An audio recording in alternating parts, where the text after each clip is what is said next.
Welcome to Academic Horizons with Dr. E. Ramanathan, a podcast where mentorship meets excellence.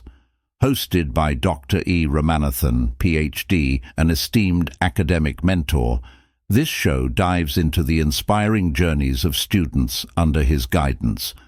With over 40 years of experience, Dr. Ramanathan shares insights from his rich background in academics and research and the art of academic mentoring, offering valuable tips on research, personal growth, and navigating the academic landscape.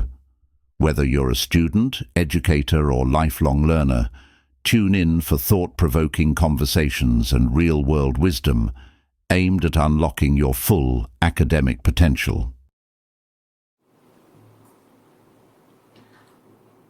இந்த meeting ஒரு general discussion தான்.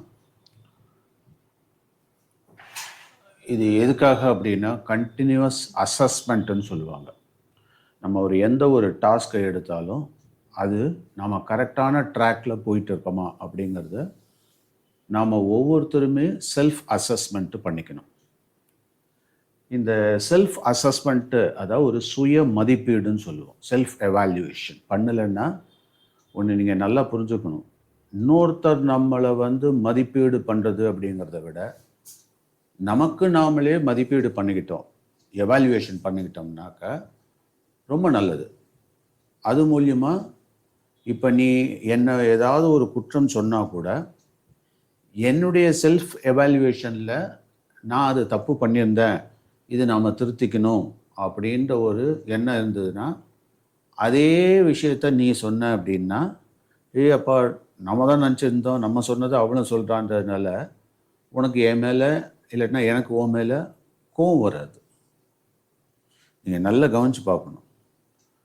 யாராவது நம்ம மேலே தப்பு சொல்லிட்டாங்கன்னா உடனே கோவம் வருது அப்படின்னா அப்போ உண்மையிலே அங்கே ஏதோ ஒரு தப்பு இருந்திருக்கணும். இல்லை அப்படின்னா அதை நாம் புரிஞ்சுக்கிறதுக்கும் அக்செப்ட் பண்ணிக்கிறதுக்கும் நமக்கு பொறுமை இல்லை அப்படின்னு அர்த்தம். ஸோ எந்த ஒரு விஷயத்துலையும் சரி, இது படிப்பாகட்டும் சரி, நம்மளுடைய வாழ்க்கையில் நம்ம கொடுக்கக்கூடிய எந்த ஒரு பர்ஃபார்மன்ஸாக இருந்தாலும் சரி. இப்போ உங்கள் அம்மா இருக்காங்க, அங்கேருந்து ஆரம்பிப்போம். அவங்க சமையல் பண்ணுவாங்க.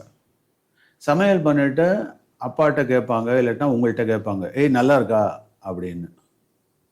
நீங்கள் பெரிய உண்மை விளம்பி மாதிரி நீ என்னத்தை சமையல் பண்ண, படு கேவலமாக இருக்குது, எங்கேயாவது வெளியில் போய் இன்றைக்கி சாப்பிட்டுக்கலான்னு நினச்சான் அப்பாவோட சேர்ந்து, பாவம் என்டையர் ஃபேமிலியே அவஸ்தைப்படுறோன்னு சில பேர் நேரடியாக மூஞ்சிக்கு நேராக சொல்லுவாங்க.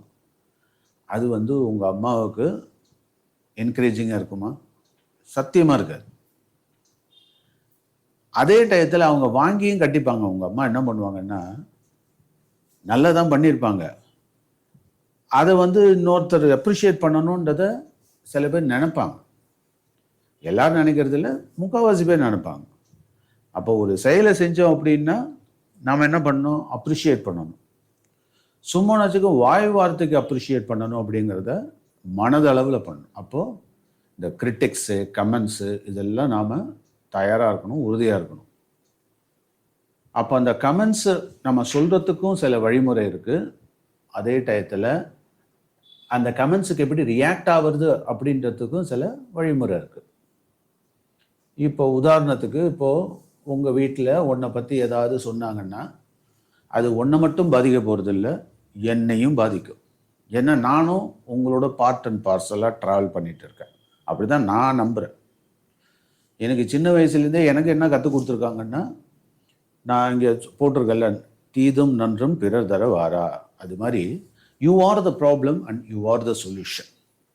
பட் அதுலேயே இன்னும் கொஞ்சம் முன்னுக்கு போய் நாம் என்னுடைய டீமில் ஏதாவது தப்பு நடந்ததுன்னா நான் தான் அந்த டீம் லீடர் அப்படின்னா என்னுடைய டீம் மெம்பர்ஸ் யாராவது தப்பு பண்ணியிருந்தா கூட அந்த தப்புக்கும் நான் தான் பொறுப்புன்னு யார் ஒருத்தர் முன்னுக்கு வராங்களோ அவங்க தான் டீம் லீடராக இருக்க முடியும். அந்த டீமை நல்ல வழி நடத்தி செல்லக்கூடியவங்களாக இருப்பாங்க. அப்படிங்கிறப்போ நம்ம ஒரு ஸ்மால் டீம் தான், பெருசாலாம் நான் ஒரு ஸ்கூல் நடத்தலை, பெரிய யூனிவர்சிட்டியெல்லாம் நடத்தலை. ஆனால் அதுக்கான பக்குவமும் எனக்கு இருக்குது.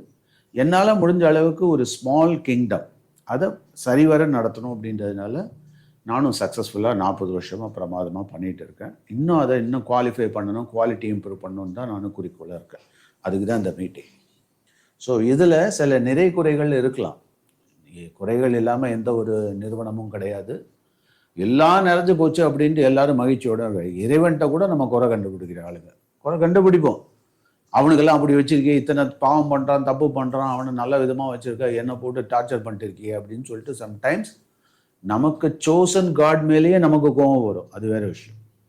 பட் இருந்தாலும் நாம் நம்மளுடைய பெற்றோர்களை என்றைக்குமே நாம் விட்டு கொடுக்க மாட்டோம். அதே மாதிரி பெற்றோர்களும் தன்னுடைய குழந்தைகளை என்றைக்குமே விட்டு கொடுக்க மாட்டாங்க. அதாவது காக்கைக்கு தன் குஞ்சும் பொன் குஞ்சும்பாங்க. இப்போ உங்கள் பேரண்ட்டு அவங்க வராங்க, ஏதாவது குறை இருக்கான்னு சொல்கிறதுக்காக, சார் இப்படி பண்ணுறான் சார், அப்படி பண்ணுறான் சார், ஒழுங்காக படுக்கிறது சார், தூங்குறது இல்லை சார், அதாவது நல்லா படித்தான்னா வேறு ஏதாவது காரணத்தில் குறை சொல்கிறாங்க. இல்லை உனக்கே தெரியும் சரியாக மார்க் வரல அப்படின்னாக்கா, ஃபிசிக்ஸில் வந்து இது மாதிரி ஆகிட்டான் சார், என்ன பண்ணுறதுன்னு தெரில அப்படின்னா அது எனக்கும் சேர்த்தி தான். அது நான் வந்து அதுலேருந்து ஐசோலேட் பண்ணிக்க முடியும். நல்லா படிக்க சொல்லுங்கள், அப்போ தான் நல்ல மார்க்கு. அப்போ நம்ம ஆஸ் அ டீமாக வந்து நம்ம சக்ஸஸ்ஃபுல்லாக வரணும் அப்படின்னா ஒரு இன்டகிரேட்டட் அப்ரோச் இருக்கணும். ஒருத்தருக்கு ஒருத்தர் ஒரு டிரான்ஸ்பரன்சி இருக்கணும் அகாடமிக் பெர்ஃபார்மன்ஸில். நீங்கள் என்கிட்ட இப்போ நேற்று கூட ஒருத்தி பயமுறுத்திட்டு இருந்தாட்டோம், ஆஃப் வெளி வருது தெரியுமா சார், ஜாகிரதை, என்னென்னமோ மிரட்டிட்டு இருக்கா. மண்டேலேருந்து ஆஃப் வெளி தெரியும்ல, என்ன மிரட்டி என்னையா பிரயோஜனம்? நீ படிக்கணும், அதே டயத்தில் நானும் மிரண்டு போய் தான் கிடக்கிறேன். உண்மையிலே சொல்கிறேன், உங்களுக்கு ஏதாவது ஆஃப் இயர்லி, குவார்டர்லி, ஆனுவல்னா நான் மிரண்டு போய் தான் கிடப்பேன். யார் ஏன் மிரளணும்? நானும் இந்த பசங்க ஒழுங்காக படிக்கிறாங்களோ படிக்கலையோ, அதுக்கு தான் நான் அன்னைக்கு ஒரு டெய்லி பிளான்ன்றத கான்செப்டை இன்ட்ரடியூஸ் பண்ணேன். நீங்கள் எந்த ஒரு விஷயத்தையுமே பதிவு பண்ணிட்டீங்க, டாக்குமெண்ட் பண்ணிட்டீங்கன்னா உங்களை கேட்கறதுக்கு ஆள் இல்லாமல் போயிடும். கேட்க மாட்டாங்க, தேவையில்லாமல் டார்ச்சர் பண்ண மாட்டாங்க. நான் அதுதான் அன்றைக்கி சொன்னேன், அகாடமிக் பிளானரை டெய்லி பண்ணுங்கள். அது சம்மந்தமான ரிலேட்டட் வீடியோவும் நான் போட்டிருக்கேன்.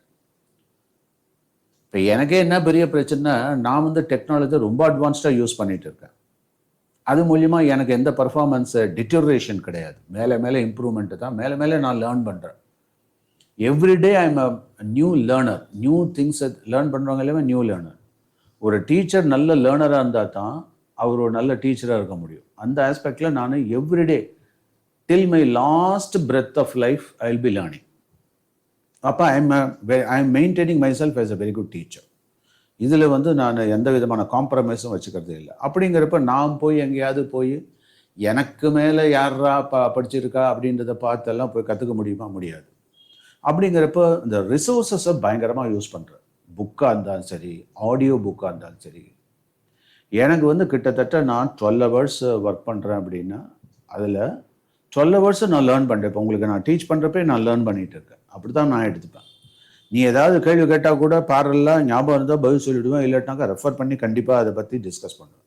அதனால தான் நான் அதை விட்டே கொடுக்குறதில்ல. உங்களுக்கு டவுட்டாக அதுக்காக தான் கேட்குறேன். டவுட் வந்துன்னா கிளாரிஃபை பண்ணிக்கோங்க அப்படின்னு சொல்லிட்டு தான். ஸோ இந்த செஷன் நாம் என்ன சொல்கிறோம், எதுக்காக நான் இப்போ நம்ம கொஞ்சம் ஒருத்தருக்கு ஒருத்தர் டிஸ்கஸ் பண்ணிப்போம் அப்படின்னா, சாய்டெக்கில் இதுவரையிலும் தட் இஸ் நீங்கள் சில பேர் வந்து ஒரு 2-3 மாதமாக இருக்கீங்க, சில பேர் வந்து ஒரு 2 வருஷமாக இருக்கீங்க, சில பேர் 3 வருஷமாக இருக்கீங்க. அட் த மோஸ்ட் இங்கே அதிகபட்சமாக ஒரு 5 வருஷம் இருக்கலாம். அதாவது ஒரு 8th வருவாங்க, 9th வருவாங்க, 12th வரையில் இங்கே தான் படிச்சுட்டு அவங்க லைஃப் வந்து செட்டில்மெண்ட் பண்ணிட்டு போவாங்க. அது மாதிரி நான் நிறைய குழந்தைகளை பார்த்துருக்கேன். நல்ல பிளான் பண்ணி வருவாங்க. சில பேரண்ட்ஸ் என்னன்னா 12th ஸ்டாண்டர்டில் வந்து சேர்த்துட்டு 11 கிளாஸ் வரையிலும் அவன் ரஸ்டாகி போய் கிடப்பான். 12ஆம் கிளாஸ் 12th போட்டுட்டு அவன் 2-3 மாதத்துலேயே குவார்டர்லியில் சரியில்லை, ஆஃப் இயர் சரியில்லைன்னா பாதியில் விட்டுட்டு போகிற குரூப் எல்லாம் சிலது இருக்குது. அவங்களாம் பாசிங் க்ளவுட்ஸ் என்றைக்குமே. நான் அவங்கள பற்றியெல்லாம் கவலைப்படுறதே கிடையாது. But at the same time அப்படி போகிறவங்க என்ன பண்ணுவாங்கன்னாக்கா, வெளியில் போய் ஏதாவது தூத்திட்டும் போவாங்க. அது சரியில்லை, இது சரியில்லை அப்படின்னு சொல்லிட்டு. இன்றைக்கி வந்து பார்த்தீங்கன்னா கடவுளர்கள்லேருந்து ரிலிஜன்லேருந்து யாருமே 100% நல்ல பேர் வாங்க முடியாது. அந்த நிலைமையில் தான் இருக்கும். ஈவன் நம்மளுடைய ஓன் செட்டப்பே, நம்ம பேரண்ட்டே, உங்கள் பேரண்ட்டே நீங்கள் வந்து குறை சொல்லுவீங்க. அதே மாதிரி குழந்தைகளை அவங்க குறை சொல்கிறாங்க. குறை சொல்கிறதுன்றது அது கண்டினியூஸாக வந்துகிட்டே இருக்குது. ஆனால் அந்த குறையிலேருந்து எப்படி நிறை எடுக்கிறது, கரெக்ட் பண்ணிக்கிறது எப்படி, அதில் தான் நம்ம குறிக்கோளாக இருக்கணும். ஃப்யூச்சரில் உங்களுக்கும் நடக்கும். ஸோ ஒரு குட் ப்ரொஃபஷனலிசம் அப்படின்னா அதில் இந்த ஃபீட்பேக் மெக்கானிசம்ன்றது ரொம்ப முக்கியம். ஸோ ஃபீட்பேக் அப்பப்போ கேட்டுக்கணும். சில பேர் இப்போ ஃபார் எக்ஸாம்பிள் ஒரு சூப்பரான ஒரு இன்டர்நேஷ்னல் பிராண்டு காரை உனக்கு நான் வாங்கி கொடுத்தேன் அப்படின்னா, நீ அதை ஓட்ட தெரியாமல் எங்கேயாவது முட்டி மோதிட்டு கடைசியில் கார் பிரேக் சரியில்லை, அது சரியில்லை, இது சரியில்லைன்னு கம்ப்ளைண்ட் பண்ணக்கூடாது. அப்போது ஒரு ப்ராடக்ட் இருக்குது, ஒரு சர்வீஸ் இருக்குன்னா அதை அவங்க எப்படி ஸ்பெசிஃபிகேஷன் கொடுத்துருக்காங்க, எப்படி இன்ஸ்ட்ரக்ஷன் கொடுத்துருக்காங்க, அந்த பேசிஸில் அதை நம்ம கையாண்டோம்னா அது கரெக்டாக வரும். இல்லாட்டினா தப்பாக தான் போகும். இப்போ நான் சொல்ல கான்செப்ட் புரியுது இல்லை? அதே மாதிரி தான் இந்த எஜுகேஷன் சர்வீஸும். ஸோ உங்களுக்கு ஏதாவது நிறைகுறைகள் அப்படின்னு இருந்தது அப்படின்னா you can talk to me, you can very well talk to me. Okay, so அந்த பாயிண்ட்ஸை நீங்கள் நோட் பண்ணி வச்சுங்க. இப்போ உங்கள்ன்றது ஒன்று. இன்னொன்று என்னென்னா, உங்களுக்கு எல்லாருமே இப்போ நீங்கள் பேரண்ட்ஸ் எல்லாம் are they very very happy, 100% happy about your academic performance? I know very well. ஏதோ கம்பேரிட்டிவ்லி ஹாப்பி, சேர்ந்ததில் ஏதோ ஒரு டிஃப்ரென்ஸ் இருக்குன்ற மாதிரி ஃபீல் பண்ணுவாங்க. சில பேரண்ட் அதையும் ஃபீல் பண்ண மாட்டாங்க. ஏன்னா அந்த அளவுக்கு உங்கள் பர்ஃபார்மன்ஸு சேஞ்ச் ஆகாமலேயே இருந்தது அப்படின்னா அவங்க எதிர்பார்ப்பாங்க. When you are paid more you will be expected more. இது பண்பாடு. உனக்காக சில விஷயத்தை செலவு பண்ணுறாங்கன்னா அவங்க கண்டிப்பாக அதை எதிர்பார்ப்பாங்க. மற்றவங்களை விட உடனே கம்பேர் பண்ணுவாங்க. புரியுதா? அப்போது நான் அதை வந்து சொல்லிகிட்டே இருக்க முடியாது. நம்ம 10 பசங்கள்லாம் கம்பேர் பண்ணாதீங்க. ஆனால் அவங்க தானே ஸ்பெண்ட் பண்ணுறாங்க, அவங்களுக்கு தானே தெரியும். அவங்களுக்கு தானே வலியும் வேதனையும். ஒவ்வொரு விஷயத்தையும் சம்பாரித்து அதை பண்ணுறதுக்குள்ளே போதும் ஆகுது. அப்படிங்கிறப்போ எந்த டியூஷனுமே இல்லாமல் ஒரு பையன் ஒரு பொண்ணு பயங்கரமாக மார்க் வாங்குறா, என் பிள்ளைக்கு நான் இவ்வளோ பணம் கட்டுறேன், ஒன்றும் தெரியவே மாட்டேங்குது. உடனே அவங்களுக்கு என்ன டெம்பரமெண்ட் வரும்? ஒன்று மாற்றி பார்ப்போமா, இல்லாட்டினா இதுக்கு எதுக்கு இன்வெஸ்ட்மெண்ட் பண்ணணும், ஸ்டாப் பண்ணிவிடுவோம் பேசாமல். உனக்கு பர்ஃபார்மன்ஸ் கன்சிஸ்டண்ட்டாக குறைஞ்சிது, இல்லாட்டினாக்கா ஒன்றும் க்ரோத்தே இல்லைன்னா கண்டிப்பாக அவங்க ஸ்டாப் பண்ணுவாங்க. இதில் தான் இடையில வந்து சில பேர் நிற்கிறது. காரணம் என்னென்னா இதுதான். புரியுதா? அப்படிங்கிறப்போ இங்கே ஒரு கண்டினியூஸ் சப்போர்ட் வேணும், சர்வீஸ் வேணும்னா உனக்கு வேணுங்கிறது என்னன்றதை நீங்கள் டிமாண்ட் பண்ணி வாங்கிக்கலாம் இல்லையா? நீங்கள் அகாடமிக் பர்ஃபார்மன்ஸு இன்னும் பெட்டராக பண்ணுறதுக்கு நான் எப்படி ஹெல்ப்ஃபுல்லாக இருக்கும்? Now you can stand up and tell me one by one. ஆளுக்கு ஒரு பாயிண்ட் சொல்லலாம். அகாடமிக்காக நல்லா இம்ப்ரூவ் பண்ணிக்கணுன்னா எனக்கு இப்படி இருந்தால் நான் பண்ணுவேன். சோம்பேறித்தனமாக பண்ணாக்கா அது ஒன்றுமே பண்ண முடியாது. பட் உங்களுடைய wrong policy, wrong procedure, mismanagement, time management இதெல்லாம் சரியில்லைன்னா கண்டிப்பாக அந்த இடத்துல டிஃபெக்ட் வரத்தான் செய்யும். சில பேர் நம்ம ஒர்க் பண்ணிட்டு இருக்கப்போ நம்ம மிஸ்டேக் நமக்கு தெரியாது. இன்றைக்கி செவுத்தில் ஆணி அடித்து ஒரு படம் மாட்டுறோம் அப்படின்னா கூட 4 பேரை கேட்குறோம், கரெக்டாக மாட்டியிருக்கமான்ட்டு. அது மாதிரி நம்ம இன்னொருத்தரை கேட்கணும். நான் செஞ்சது தான் சட்டம், நான் செஞ்சது தான் பெருசு. அதனால தான் உங்கள் அம்மா அப்பா கேட்குறாங்க. ஐ திங்க் இப்போ நான் பழையபடி அங்கே வரேன். உங்கள் அம்மா ஏன் உன்னை பார்த்து கேட்கணும்? டேய் ரசம் நல்லா இருக்கா, இது நல்லா? நம்மளும் கேட்டுச்சுக்கு ஏதாவது சொல்லணும். அம்மா எல்லாம் சூப்பராக இருக்குது, கொஞ்சம் காரம், அது சொல்கிற விதத்தில் சொல்லணும், கொஞ்சம் காரம் ஜாஸ்தியாக இருக்குமா, உடனே அவங்க அட்ஜஸ்ட் பண்ணிப்பாங்க நெக்ஸ்ட்லேருந்து. இப்போ புரியுதா? ஸோ உன்கிட்ட யாராவது கமெண்ட்டோ இல்லாட்டினாக்கோ ஒப்பீனியனோ கேட்டால் ஃபஸ்ட்டு நீ உனக்கு உங்களுடைய பண்பு எப்படி இருக்கணும் அப்படின்னா பாசிட்டிவ் ஆஸ்பெக்ட்ஸ் எல்லாம் சொல்லணும். நீ அவங்க அம்மாட்ட சொல்லி பாரு, எல்லாம்மா சூப்பர்மா, ரசத்தில் இந்த மனம் இருக்குது, அட்டகாசம், நீங்கள் பண்ணீங்க இல்லை சட்னி சூப்பர், ரைஸ் வந்து பிரமாதம், தயிரும் அட்டகாசம். சில பேர் கேலிக்குன்னே பண்ணுவாப்பா, அம்மா நீ பண்ணதுலேயே பெஸ்ட்டு வந்து இன்றைக்கி அப்பளம் தான். அம்மா அப்பளம் யார் சுட்டாலும் ஒரே மாதிரி தான் இருக்க போகுது. அதனால் அவங்களுடைய பெஸ்ட் என்னன்றதை சொல்லிட்டு அப்போ ஒருத்தரை பற்றி கமெண்ட் அடிக்கணும்னா ஃபஸ்ட்டு ப்ராடக்ட்டும் சரி சர்வீஸும் சரி நம்ம அந்த பாசிட்டிவ் ஆஸ்பெக்ட்ஸ் எல்லாம் அடிக்கணும். புரியுதா? அடுத்தது நெகட்டிவ் ஆஸ்பெக்ட்ஸ் வரணும். இந்த நெகட்டிவில் எது ஒத்து போகலை, எதெல்லாம் எனக்கு சிக்கலாக இருக்குது. புரியுதா? அதே மாதிரி உங்களுக்கு படிப்பில் எதெல்லாம் பிரச்சனையாக இருக்குது, எது இங்கே நல்லா இருக்குது, எது எனக்கு பிரச்சனையாக இருக்குது. புரியுதா? உனக்கு பிரச்சனைன்றதுனால அதாவது தட் இஸ் அதை சில இதெல்லாம் இப்போ நம்ம பிரச்சனையை நாம் தான் சால்வ் பண்ணணும். நம்ம பிரச்சனையை ஊரில் போகிறவங்களாம் சால்வ் பண்ணணும்னு நினைக்கிறது தப்பு. அப்போது இந்த பிரச்சனையை சால்வ் பண்ணுறதுல 2 விதம் இருக்குது. ஒன்று நம்ம பிரச்சனையை நாமளே சால்வ் பண்ணிக்கலாம், இல்லைன்னா நமக்கு தெரியலேன்னு சொல்லிட்டு ஒரு மென்டாரை வச்சு சால்வ் பண்ணிக்கலாம். நான் சால்வே பண்ண மாட்டேன், நான் பிரச்சனை, எனக்கு எனக்கு சோம்பேறித்தனம், இதெல்லாம் வந்து நாம் கரெக்ட் பண்ணிக்கிட்டா தான் உண்டு. சில ப்ராப்ளத்தை என்ன பண்ணலாம், இன்னொருத்தரை எதிர்பார்க்கலாம். சில ப்ராப்ளத்தை இன்னொருத்தரை எதிர்பார்த்தாலும் நடக்காது. அது எப்போ நடக்கணுமோ அப்போ தான் நடக்கும். இத்தனை மாதிரி வித்தியாசமான சொல்யூஷன்ஸ்லாம் இருக்குது. இந்த பேசிஸில் உங்களுக்கு என்ன தேவை, உங்களுக்கு என்ன பிரச்சனை, first identify the problem, that becomes the project. உன்னுடைய எஜுகேஷனே ஒரு ப்ராஜெக்ட் மாதிரி, நீ ப்ராஜெக்ட் மேனேஜ்மெண்ட் மாதிரி எடுத்துகிட்டு போகணும். யா, யூ கேன் ஸ்டார்ட்.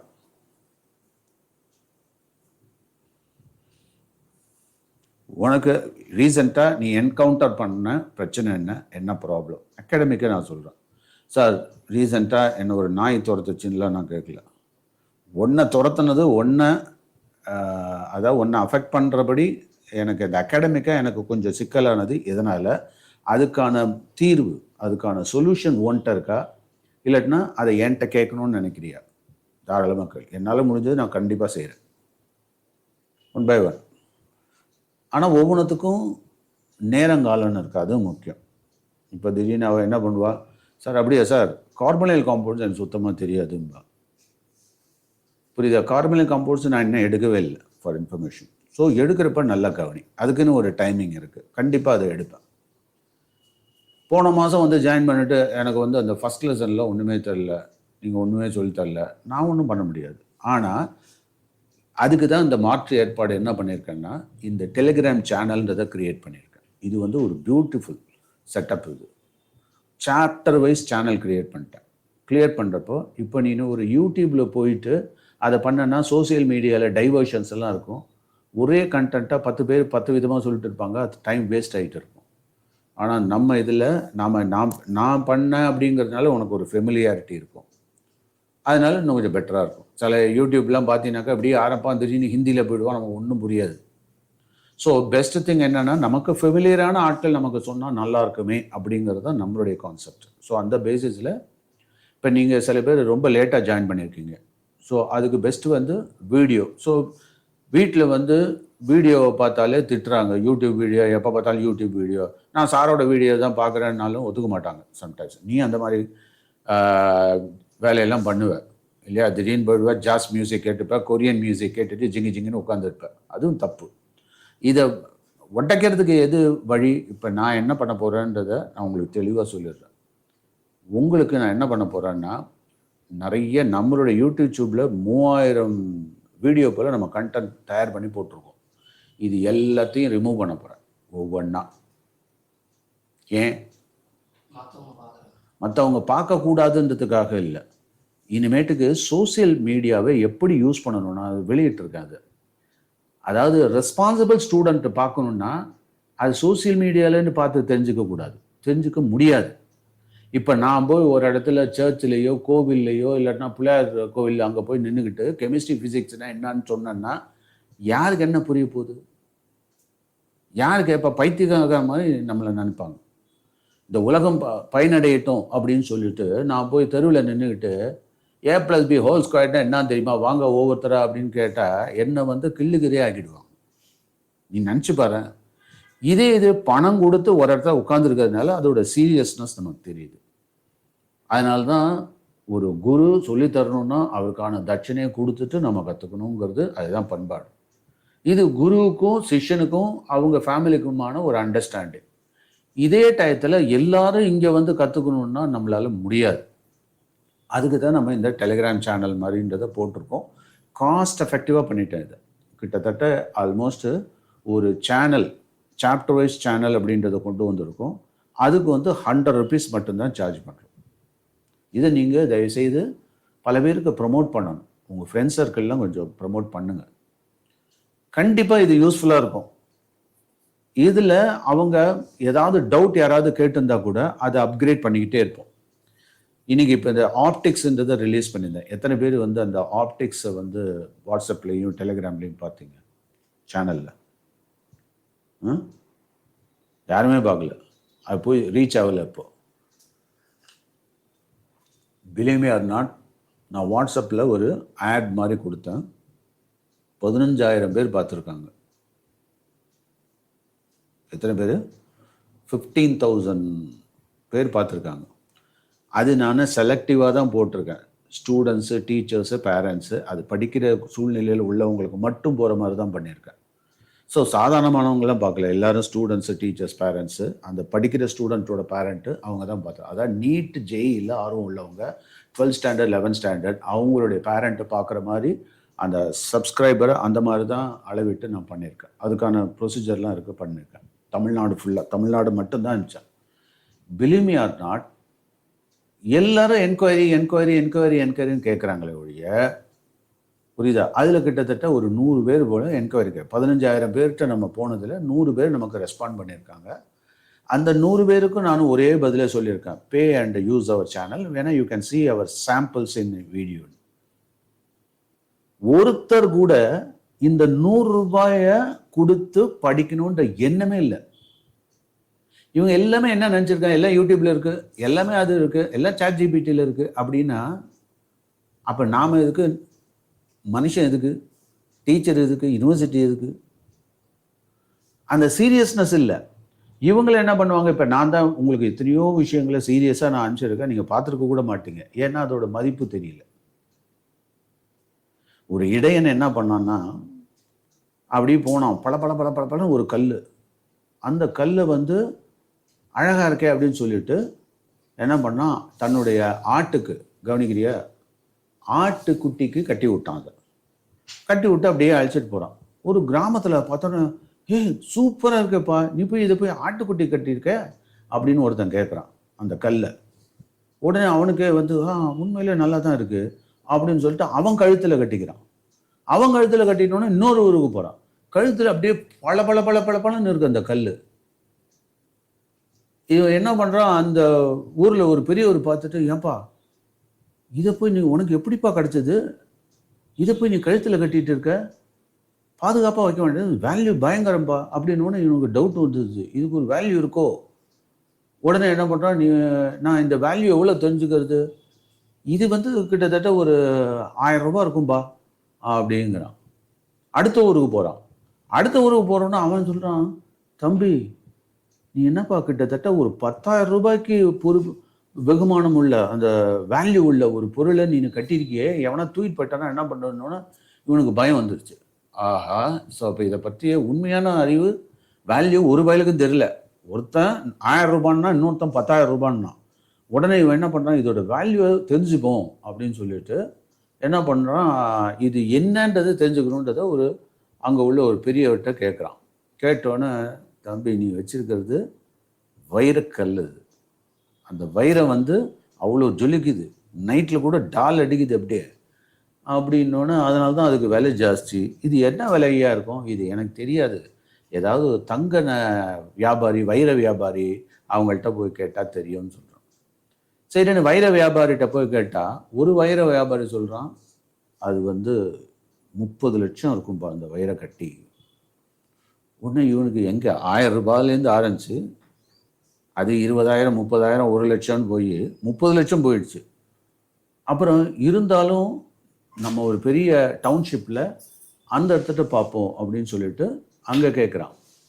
அப்படி கேட்குறப்போ அந்த டவுனில் போகிற அவங்க என்ன பண்ணுறாங்கன்னாக்கா, அங்கே சிட்டியில் உள்ள நகை வியாபாரி அவன் வந்து சொல்கிறான், இது மாதிரி தம்பி இது நீ வச்சிருக்கிறது எங்கேருந்து களவாடிட்டு வந்த அப்படின்னு கேட்குறான். ஃபர்ஸ்ட், நான் களவெல்லாம் ஆடல, நான் வந்து இதில் தான் பார்த்தேன், ஒரு மலையில் நான் பார்த்தேன் அப்படின்றான்.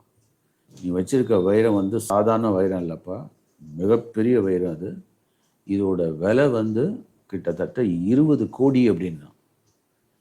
20 கோடியை எப்படா ப்ரொடெக்ட் பண்ண, அவன் பயம் வந்துடுச்சு. இவன் இந்த மாதிரி கல் வச்சிருக்கான்னோன்னா அந்த ராஜா அவனை கூட்டமிச்சான், டேய் உனக்கு அந்த கல் எப்படி கிடச்சிதுன்னு. உடனே இல்லைம்மா இந்த மாதிரி கேட்டான்னா, ஓகே நான் உன்னை தரேன், உனக்கு வந்து 100 கோடி தரேன், நீ என்கிட்ட கொடுத்துறது அப்படின்னோன்னே அவன் என்ன பண்ணிட்டான், கொடுக்க மாட்டேன்ட்டான். ஏன்னா இது போக போக பார்த்தா வேல்யூ ஜாஸ்தி ஏறிட்டே இருக்கு. படிப்போட வேல்யூ அப்படி தான். நாம் இன்னொருத்தட்ட எப்படி ப்ரெசன்ட் பண்ணுறோம் அப்படிங்கிறத பொறுத்தது.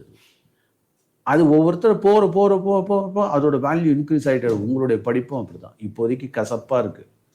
ஆனால் போக மற்றவங்க அதை எவால்யூவேட் பண்ணுறாங்கல்ல, அது சிறப்பாக போயிட்டே இருக்கும். அதனால தான் படிப்புங்கிறது தான் மிகச்சிறந்த செல்வம் அப்படின்னு சொல்கிறார்ல திருவள்ளுவர். சொல்ற செல்வத்துள் செல்வம், செல்வத்துள் எல்லாம் கலை இல்லை தலை. அதுதான் லீடு. உண்மையிலே தலைன்றதை அவரு தான் வச்சிருக்காரு. நீ தலைன்னு யாரையோ சொல்லிட்டு இருக்க. உன்னுடைய கல்வி செல்லம் தான் ரியல் தலை. அதை நீங்கள் புரிஞ்சுக்கங்க. அதை நீங்கள் மேக்சிமம் உள்வாங்கிறதுக்கு ட்ரை பண்ணணும். இப்போ ஆளுக்கு ஒரு பாயிண்ட் சொல்லலாம். With this will conclude. So உன்னுடைய நீட் என்ன? நான் இந்த செல்வத்துள் செல்வம் அதை சிறந்த செல்வமாக மாற்றுறதுக்கு நான் என்ன பண்ணணும்? அதுக்கு என்ன உங்களுக்கு ரெக்குவயர்மெண்ட்? யார் வேணாலும் சொல்லலாம். டைம் ஆகுது.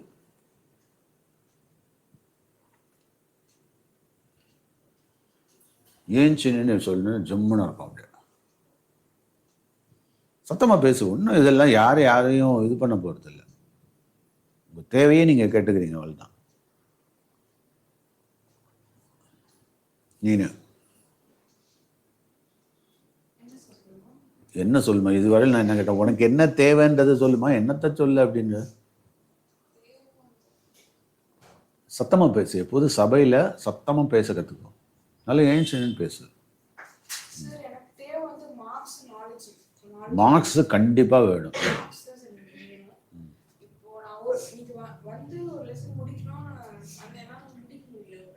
ஒரு லெசன் எப்படி முடிக்க முடியும்? சான்ஸே 1 ஹவரில் முடிக்க முடியுமா? 2 ஹவரில் முடிக்க முடியுமா? என்ன சீக்கிரமாக வந்தாலும் அதை பற்றிய ஒரு பேக்ரவுண்ட்னா ஒரு லெசன் முடிக்கணும்னா 12 ஹவர்ஸ் வேணும். நான் சொல்கிறது எக்ஸாஸ்டிவாக படித்து கிடிச்சு நீனு பண்ணணும்னா 12 ஹவர்ஸ் கண்டிப்பாக வேணும். ஒரு லெசன் அதுதான் குறைந்தபட்சம் ஒரு 8 ஹவர்ஸ் வேணும் ஒரு லெசனு. ஆமாம், ஒரு லெசனை முடிக்கணும்னா 8 ஹவர்ஸ் வேணும். இல்லை உங்கள் சில பேர் என்னன்னாக்கா தட் இஸ் இது மாதிரி இருக்க அது மாதிரி இருக்கா, நீங்கள் இப்படி இருக்க அப்படி இருக்கன்னு சொல்லுவாங்கல்ல. அகாடமிக்காக என்ன ஒரு சேஞ்சஸ்ஸு தேவைப்படுது அப்படின்னு. அந்த பக்கம் கதவை சாத்தி ஃபேனை ஆஃப் பண்ணி.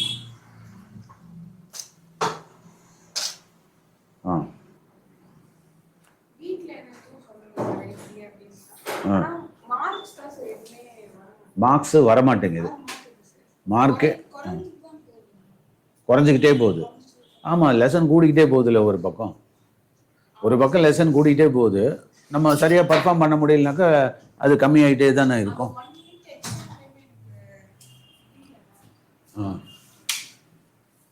எதனால அது ஆகுது?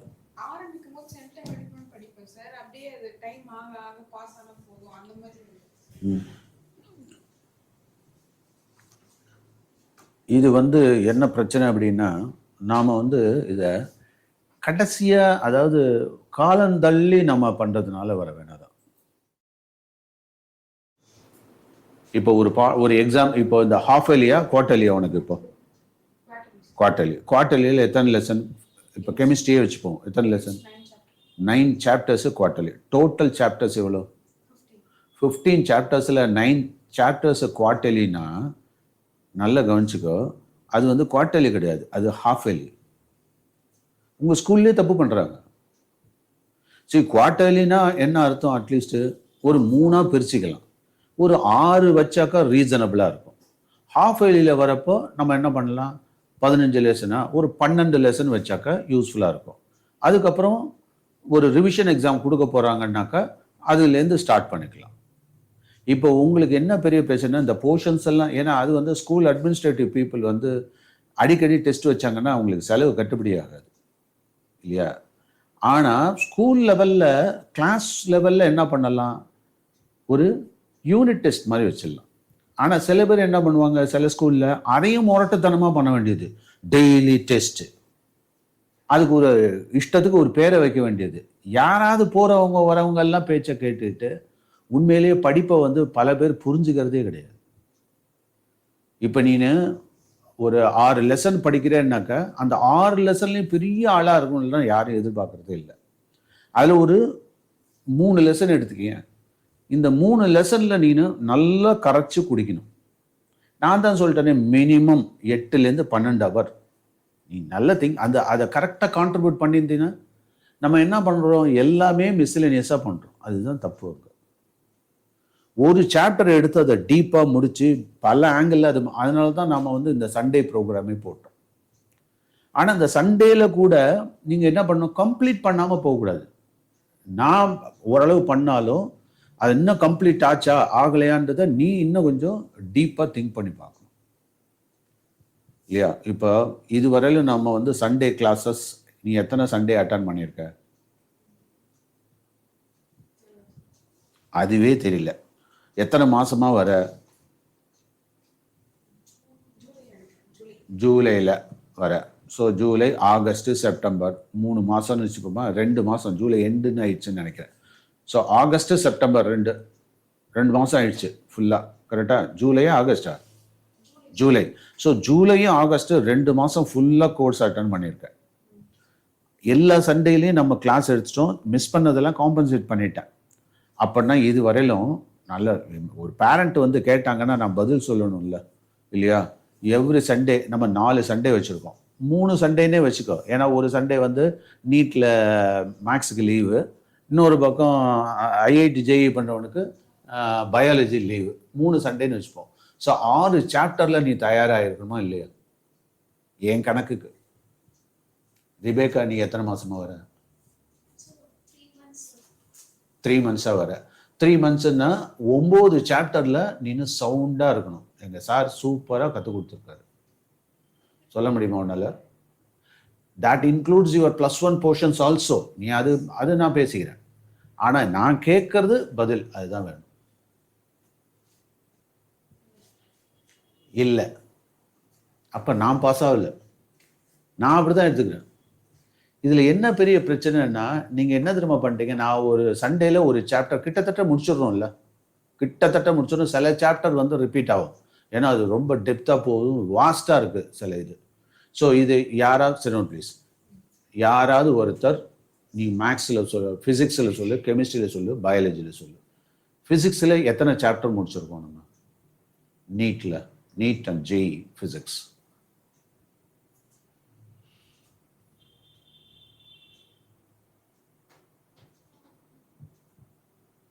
எல்லாம் யோசிக்கிற மாதிரி ஆயிடுச்சு பத்தியா?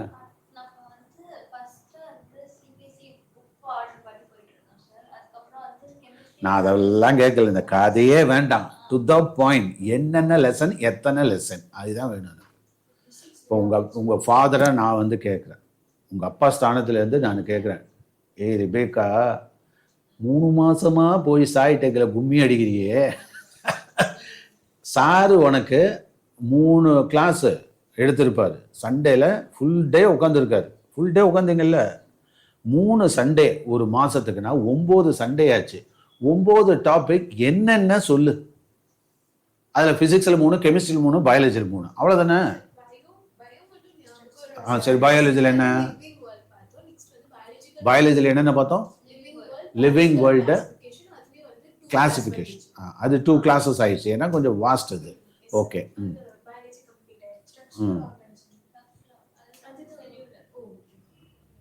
ஸ்ட்ரக்சர் ஆர்கனிசம் அது போயிட்டு இருக்கு இப்போ இல்லையா? ஸோ அந்த 2 லெசன். Okay, right. ஃபிசிக்ஸில்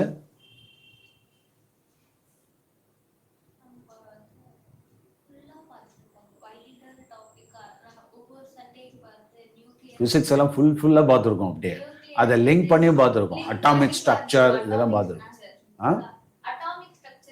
அட்டாமிக் ஃபிசிக்ஸ் அது. நியூக்ளியர் ஃபிசிக்ஸ் இன்னும் பார்க்கல நான். பார்க்கல. ஏன்னா அது nuclear physics and nuclear chemistry together பார்க்கலான்னு விட்டோம். ஸோ அட்டாமிக் ஸ்ட்ரக்சர் உனக்கு ஸ்ட்ராங்காக தெரிஞ்சிருக்கணும். அட்டாமிக் ஸ்ட்ரக்சர் வாஸ்டாக பார்த்துருக்கோம். அதோட போர்ட்ஸ், ரேடியஸ்லேருந்து எல்லாமே வச்சு செஞ்சுருக்கோம் இல்லையா? செஞ்சோமா இல்லையா? ரைட்.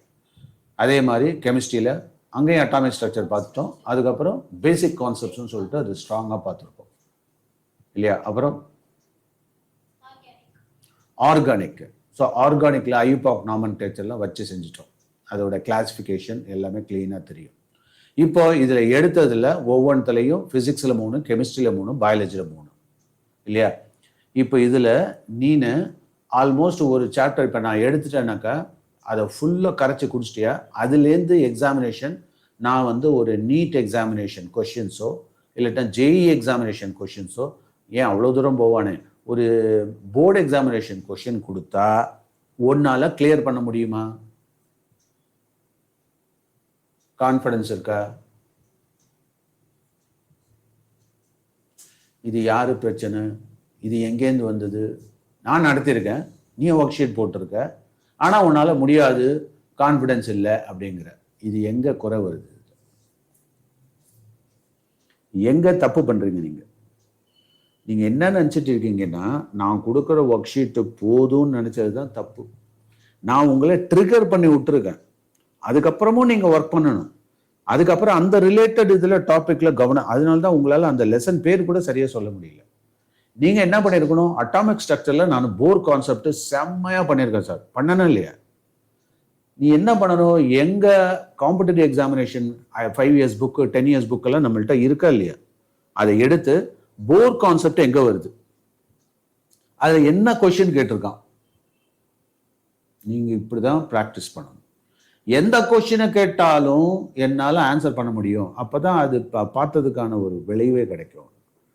அப்படி இல்லாட்டினாக்கா அது என்ன நியூ டைமென்ஷன்லாம் கொடுத்துருக்கான். ஈவன் இப்போ போர்டு எக்ஸாமினேஷன்ஸில், இப்போ போர்டு எக்ஸாமினேஷன் கிராஸ் ஆகிற மாதிரி உனக்கு என்ன நல்லா எடுத்திருக்கேன் ஃபிசிக்ஸை பொறுத்தவரையில். நாட் ஓன்லி தட், அந்த ஒன் டேன்னு இல்லை, நான் ஓவராலாக எடுத்தது. இப்போ ஓவராலாக ஃபிசிக்ஸில் என்ன எடுத்திருக்கேன், பார்ட் 1 ஃபுல்லாக புக்கு கம்ப்ளீட் பண்ணிட்டோம். அதில் என்னென்ன லெசன்ஸ் இருக்குது? Electrostatics, electric current, magnetism and matter, moving charges, alternating current, electromagnetic induction, electromagnetic waves. ஆமாம், இப்போ ரே ஆப்டிக்ஸ், எக்ஸாஸ்டிவாக ரே ஆப்டிக்ஸ் போயிட்டு இருக்கு இல்லையா? இத்தனை லெசன்ஸ் பார்த்தோம். இப்போ இந்த இத்தனை லெசன்ஸில் உங்களுக்கு கான்ஃபிடன்ஸ் வந்ததா, வந்திருக்கா இல்லையா?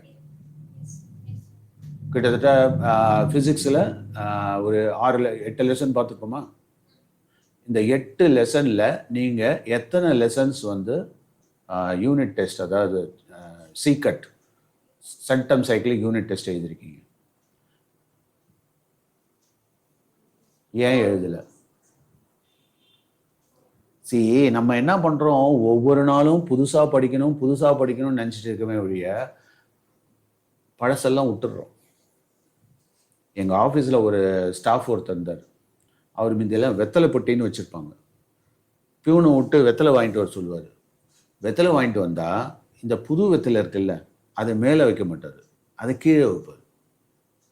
கீழே வச்சுட்டு இந்த பழைய வெத்தலை இருக்குல்ல, அதை சாப்பிட்டுட்டு இருப்பார். எப்போ கேட்டாலும் பண்ணிட்டு இருப்பார். நான் அவருக்கு பாஸ். அவர் என்ன பண்ணிட்டார், நான் ஒரு தடவை இந்த வீனஸ் சைடு போகிற மாதிரி இருந்தது, அதனால் வீனஸ் சைடை போகிறேன், நீங்கள் கொஞ்சம் பார்த்துங்கன்னு சொல்லிட்டு நான் போனேன். சார் என்ன கொஞ்சம் வெத்தலை வாங்கிட்டு வரீங்களா? பாஸுக்கிட்ட அவர் கேட்குறாரு. நானும் என்னை விட பெரியவர், நான் பாஸாக இருந்தாலும் என்னை விட பெரியவர்ன்றதுனால சரி ராதாகிருஷ்ணன் நான் அவனுக்கு வாங்கி தரேன்னு சொல்லிட்டு நல்ல கொழுந்து வெத்தலை, சூப்பராக கும்பகோண வெத்தலை வாங்கிட்டு கொண்டு வந்து ஒரு கவுளின்னு சொல்லுவாங்க, அதை கொடுத்தேன். இவர் என்ன பண்ணார், இப்படி கீழே வச்சார். நான் அப்போ தான் கவனித்தேன், ஐயோ நீ வந்து புது வெத்தலையே ஒரு நாளைக்கு சாப்பிட்டதே இல்லையா, ஸோ வேஸ்ட் ஆகிடும் சார். அடப்பாவமே பைத்தியக்காரா, நீ என்றைக்குமே புது வெத்தலையே நீ வந்து சாப்பிட்ணுன்ற நினைப்பே இல்லாமல் பழைய வெத்தலையே சாப்பிட்டுட்டே இருக்கியே, புரியுதா? இப்போ எனக்கு ஞாபகம் வருது என்னன்னா, அது அப்படியே ரிவர்ஸ் ப்ராசஸ் உங்கள் விஷயத்தில். நீங்கள் என்ன பண்ணுறீங்க, புதுசுன்னு ஃபஸ்ட்டு அதை தான் எடுக்கிறீங்களே ஒழிய பழசை டச் பண்ணாமல் விட்டீங்க. இதுதான் சிக்கல். ஏற்கனவே படித்த விஷயத்த நாம் இன்னும் கொஞ்சம் ஸ்ட்ரென்தன் பண்ணி, அதில் என்னை அடிக்கிறதுக்கு ஆள் இல்லை, நான் எப்போ கேட்டாலும் பதில் சொல்லுவேன்ற லெவலில் இருந்தீங்கன்னா அதுதான் உத்தமம். அது நம்ம பண்ணுறது இல்லை. அது ஸ்கூலில் இது பண்ணிட்டாங்க, ஏன்டா ஃபஸ்ட் லெசன் உனக்கு தெரியாது, எப்போ கேள். நீ எலக்ட்ரோஸ்டாட்டிக்ஸு அவங்க ஜூன் மாதமே எடுத்துட்டாங்க.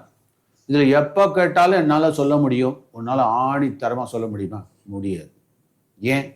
அங்கே தான் ட்ராபேக். அதை எக்ஸாஸ்டிவாக பண்ணலை, எப்போ கேட்டாலும் நான் சொல்ல தெரியணும் அப்படின்ற லெவலில் நான் ப்ரிப்பேர் பண்ணல. ஆமாம், ரைட் ஆர் ராங்? நீ உன்னுடைய ஒரே பர்பஸ் என்னன்னா டெஸ்ட் வச்சா அதை மட்டும் அப்படியே படிச்சுட்டு போய் வாமிட் பண்ணிட்டு போயிட்டே இருக்குது. அப்போ டைஜஷனை பற்றி நீ கவலைப்படல, அதுதானே? இப்போ புரியுது அது?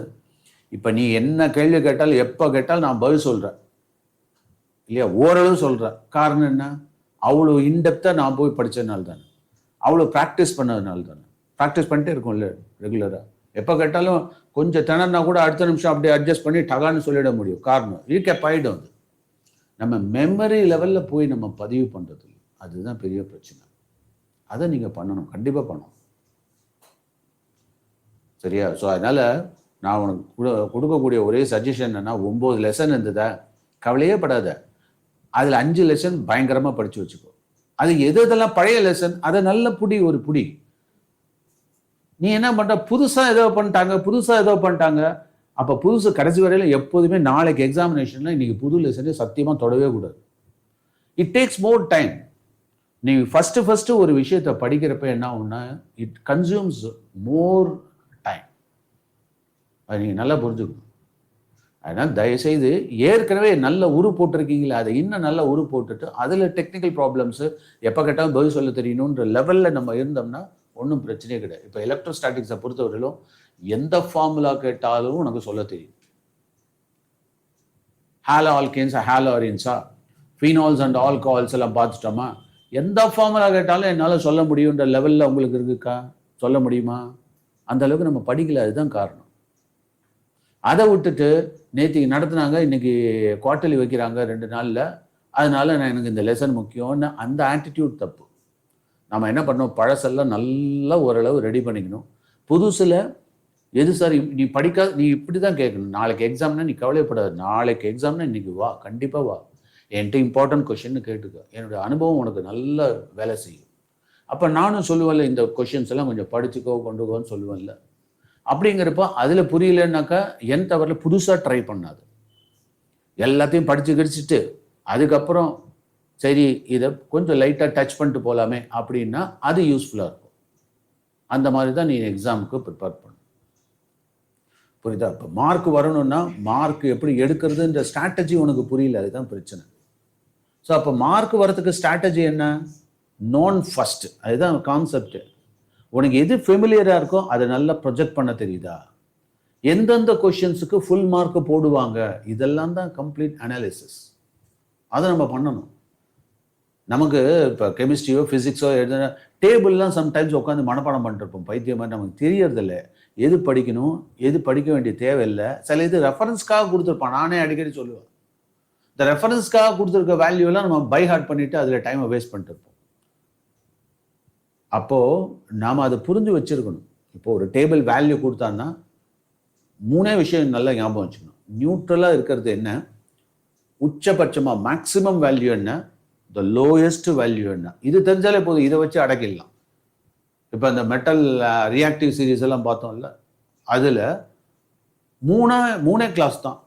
ஹைலி ரியாக்டிவ் மெட்டல்ஸ், அப்புறம் royal metals, noble metals like gold, platinum, சில்வர்லாம். நடுவில் இருக்கிறதெல்லாம் என்னது, அதர் ஐட்டம்ஸ், அந்த கார்பன் பேஸ்ட் ஐட்டம்ஸ் எக்ஸெட்ரா. புரியுதப்போ? இந்த மெட்டல்னு பொறுத்தவரை அதை பேஸ் பண்ணால் உங்களுக்கு எலக்ட்ரோகெமிக்கல் சீரீஸும் அப்படி தான் வரும். எலக்ட்ரோட் பொட்டன்ஷியல்லாம் நீ வேல்யூ எல்லாத்தையும் ஞாபகம் வச்சுக்கணும்னு அவசியம் இல்லை. ஆனால் ஸ்டாண்டர்ட் ஹைட்ரஜன் எலக்ட்ரோடுக்கு 0ன்றது தெரிஞ்சு வச்சிருக்கணும். இப்போ புரியுதா? இதுக்கு தான் டீச்சர்ஸோட கிளாஸை எக்ஸாஸ்டிவ் அவங்க திருப்பி 2-3 தடவை ரிப்பீட் பண்ணாங்கன்னா நோட் பண்ணிக்கணும்னு அர்த்தம். அதுக்காக தான் அவங்க சொல்கிறாங்க. எல்லா டீச்சர்ஸும் சொல்லுவாங்க, சொன்னதையே திருப்பி பேசுது கிழிப்பில்லைன்னு சொல்லிட்டு அவங்கள கமெண்ட் அடிக்கக்கூடாது. அவங்க அதோட ஸ்ட்ரெஸ் ப்ராபபிளி அவங்க தான் கொஷின் பேப்பர் செட் பண்ணியிருப்பாங்க, அதுக்காக அவங்க சொல்கிறாங்க. நேரடியாக சொல்ல முடியாது. உனக்கு சில ஒர்க் ஷீட்ஸ் எல்லாம் கொடுப்பாங்க, சில ஹோம்ஒர்க் கொடுப்பாங்க. அதை நீனு பொறுப்பாக நாம் பண்ணோம்னா கண்டிப்பாக அந்த எக்ஸாமில் அந்த கொஷின் அது வரும். அது ஒரு பேசிக் தாட் தானே, அது கூட நம்ம பண்ண முடியலன்னா என்னத்துக்காக? Right, what about you? எனக்கு இப்படி சரி, ஓகே, இது நான் ஜென்ரல் டிப்ஸாக கொடுத்தேன். பட் எனக்கு இப்படி இருந்தால் இன்னும் கொஞ்சம் நல்ல மார்க், இங்கெல்லாம் எனக்கு டிஃபெக்ட் இருக்குது, இது எனக்கு சப்ளிமெண்ட் பண்ணி விட்டிங்கன்னா நான் இன்னும் கொஞ்சம் மார்க் எடுக்கிறதுக்கு சௌரியமாக இருக்கும். உன்னுடைய தேவைகளை நீ கேட்கலாம்.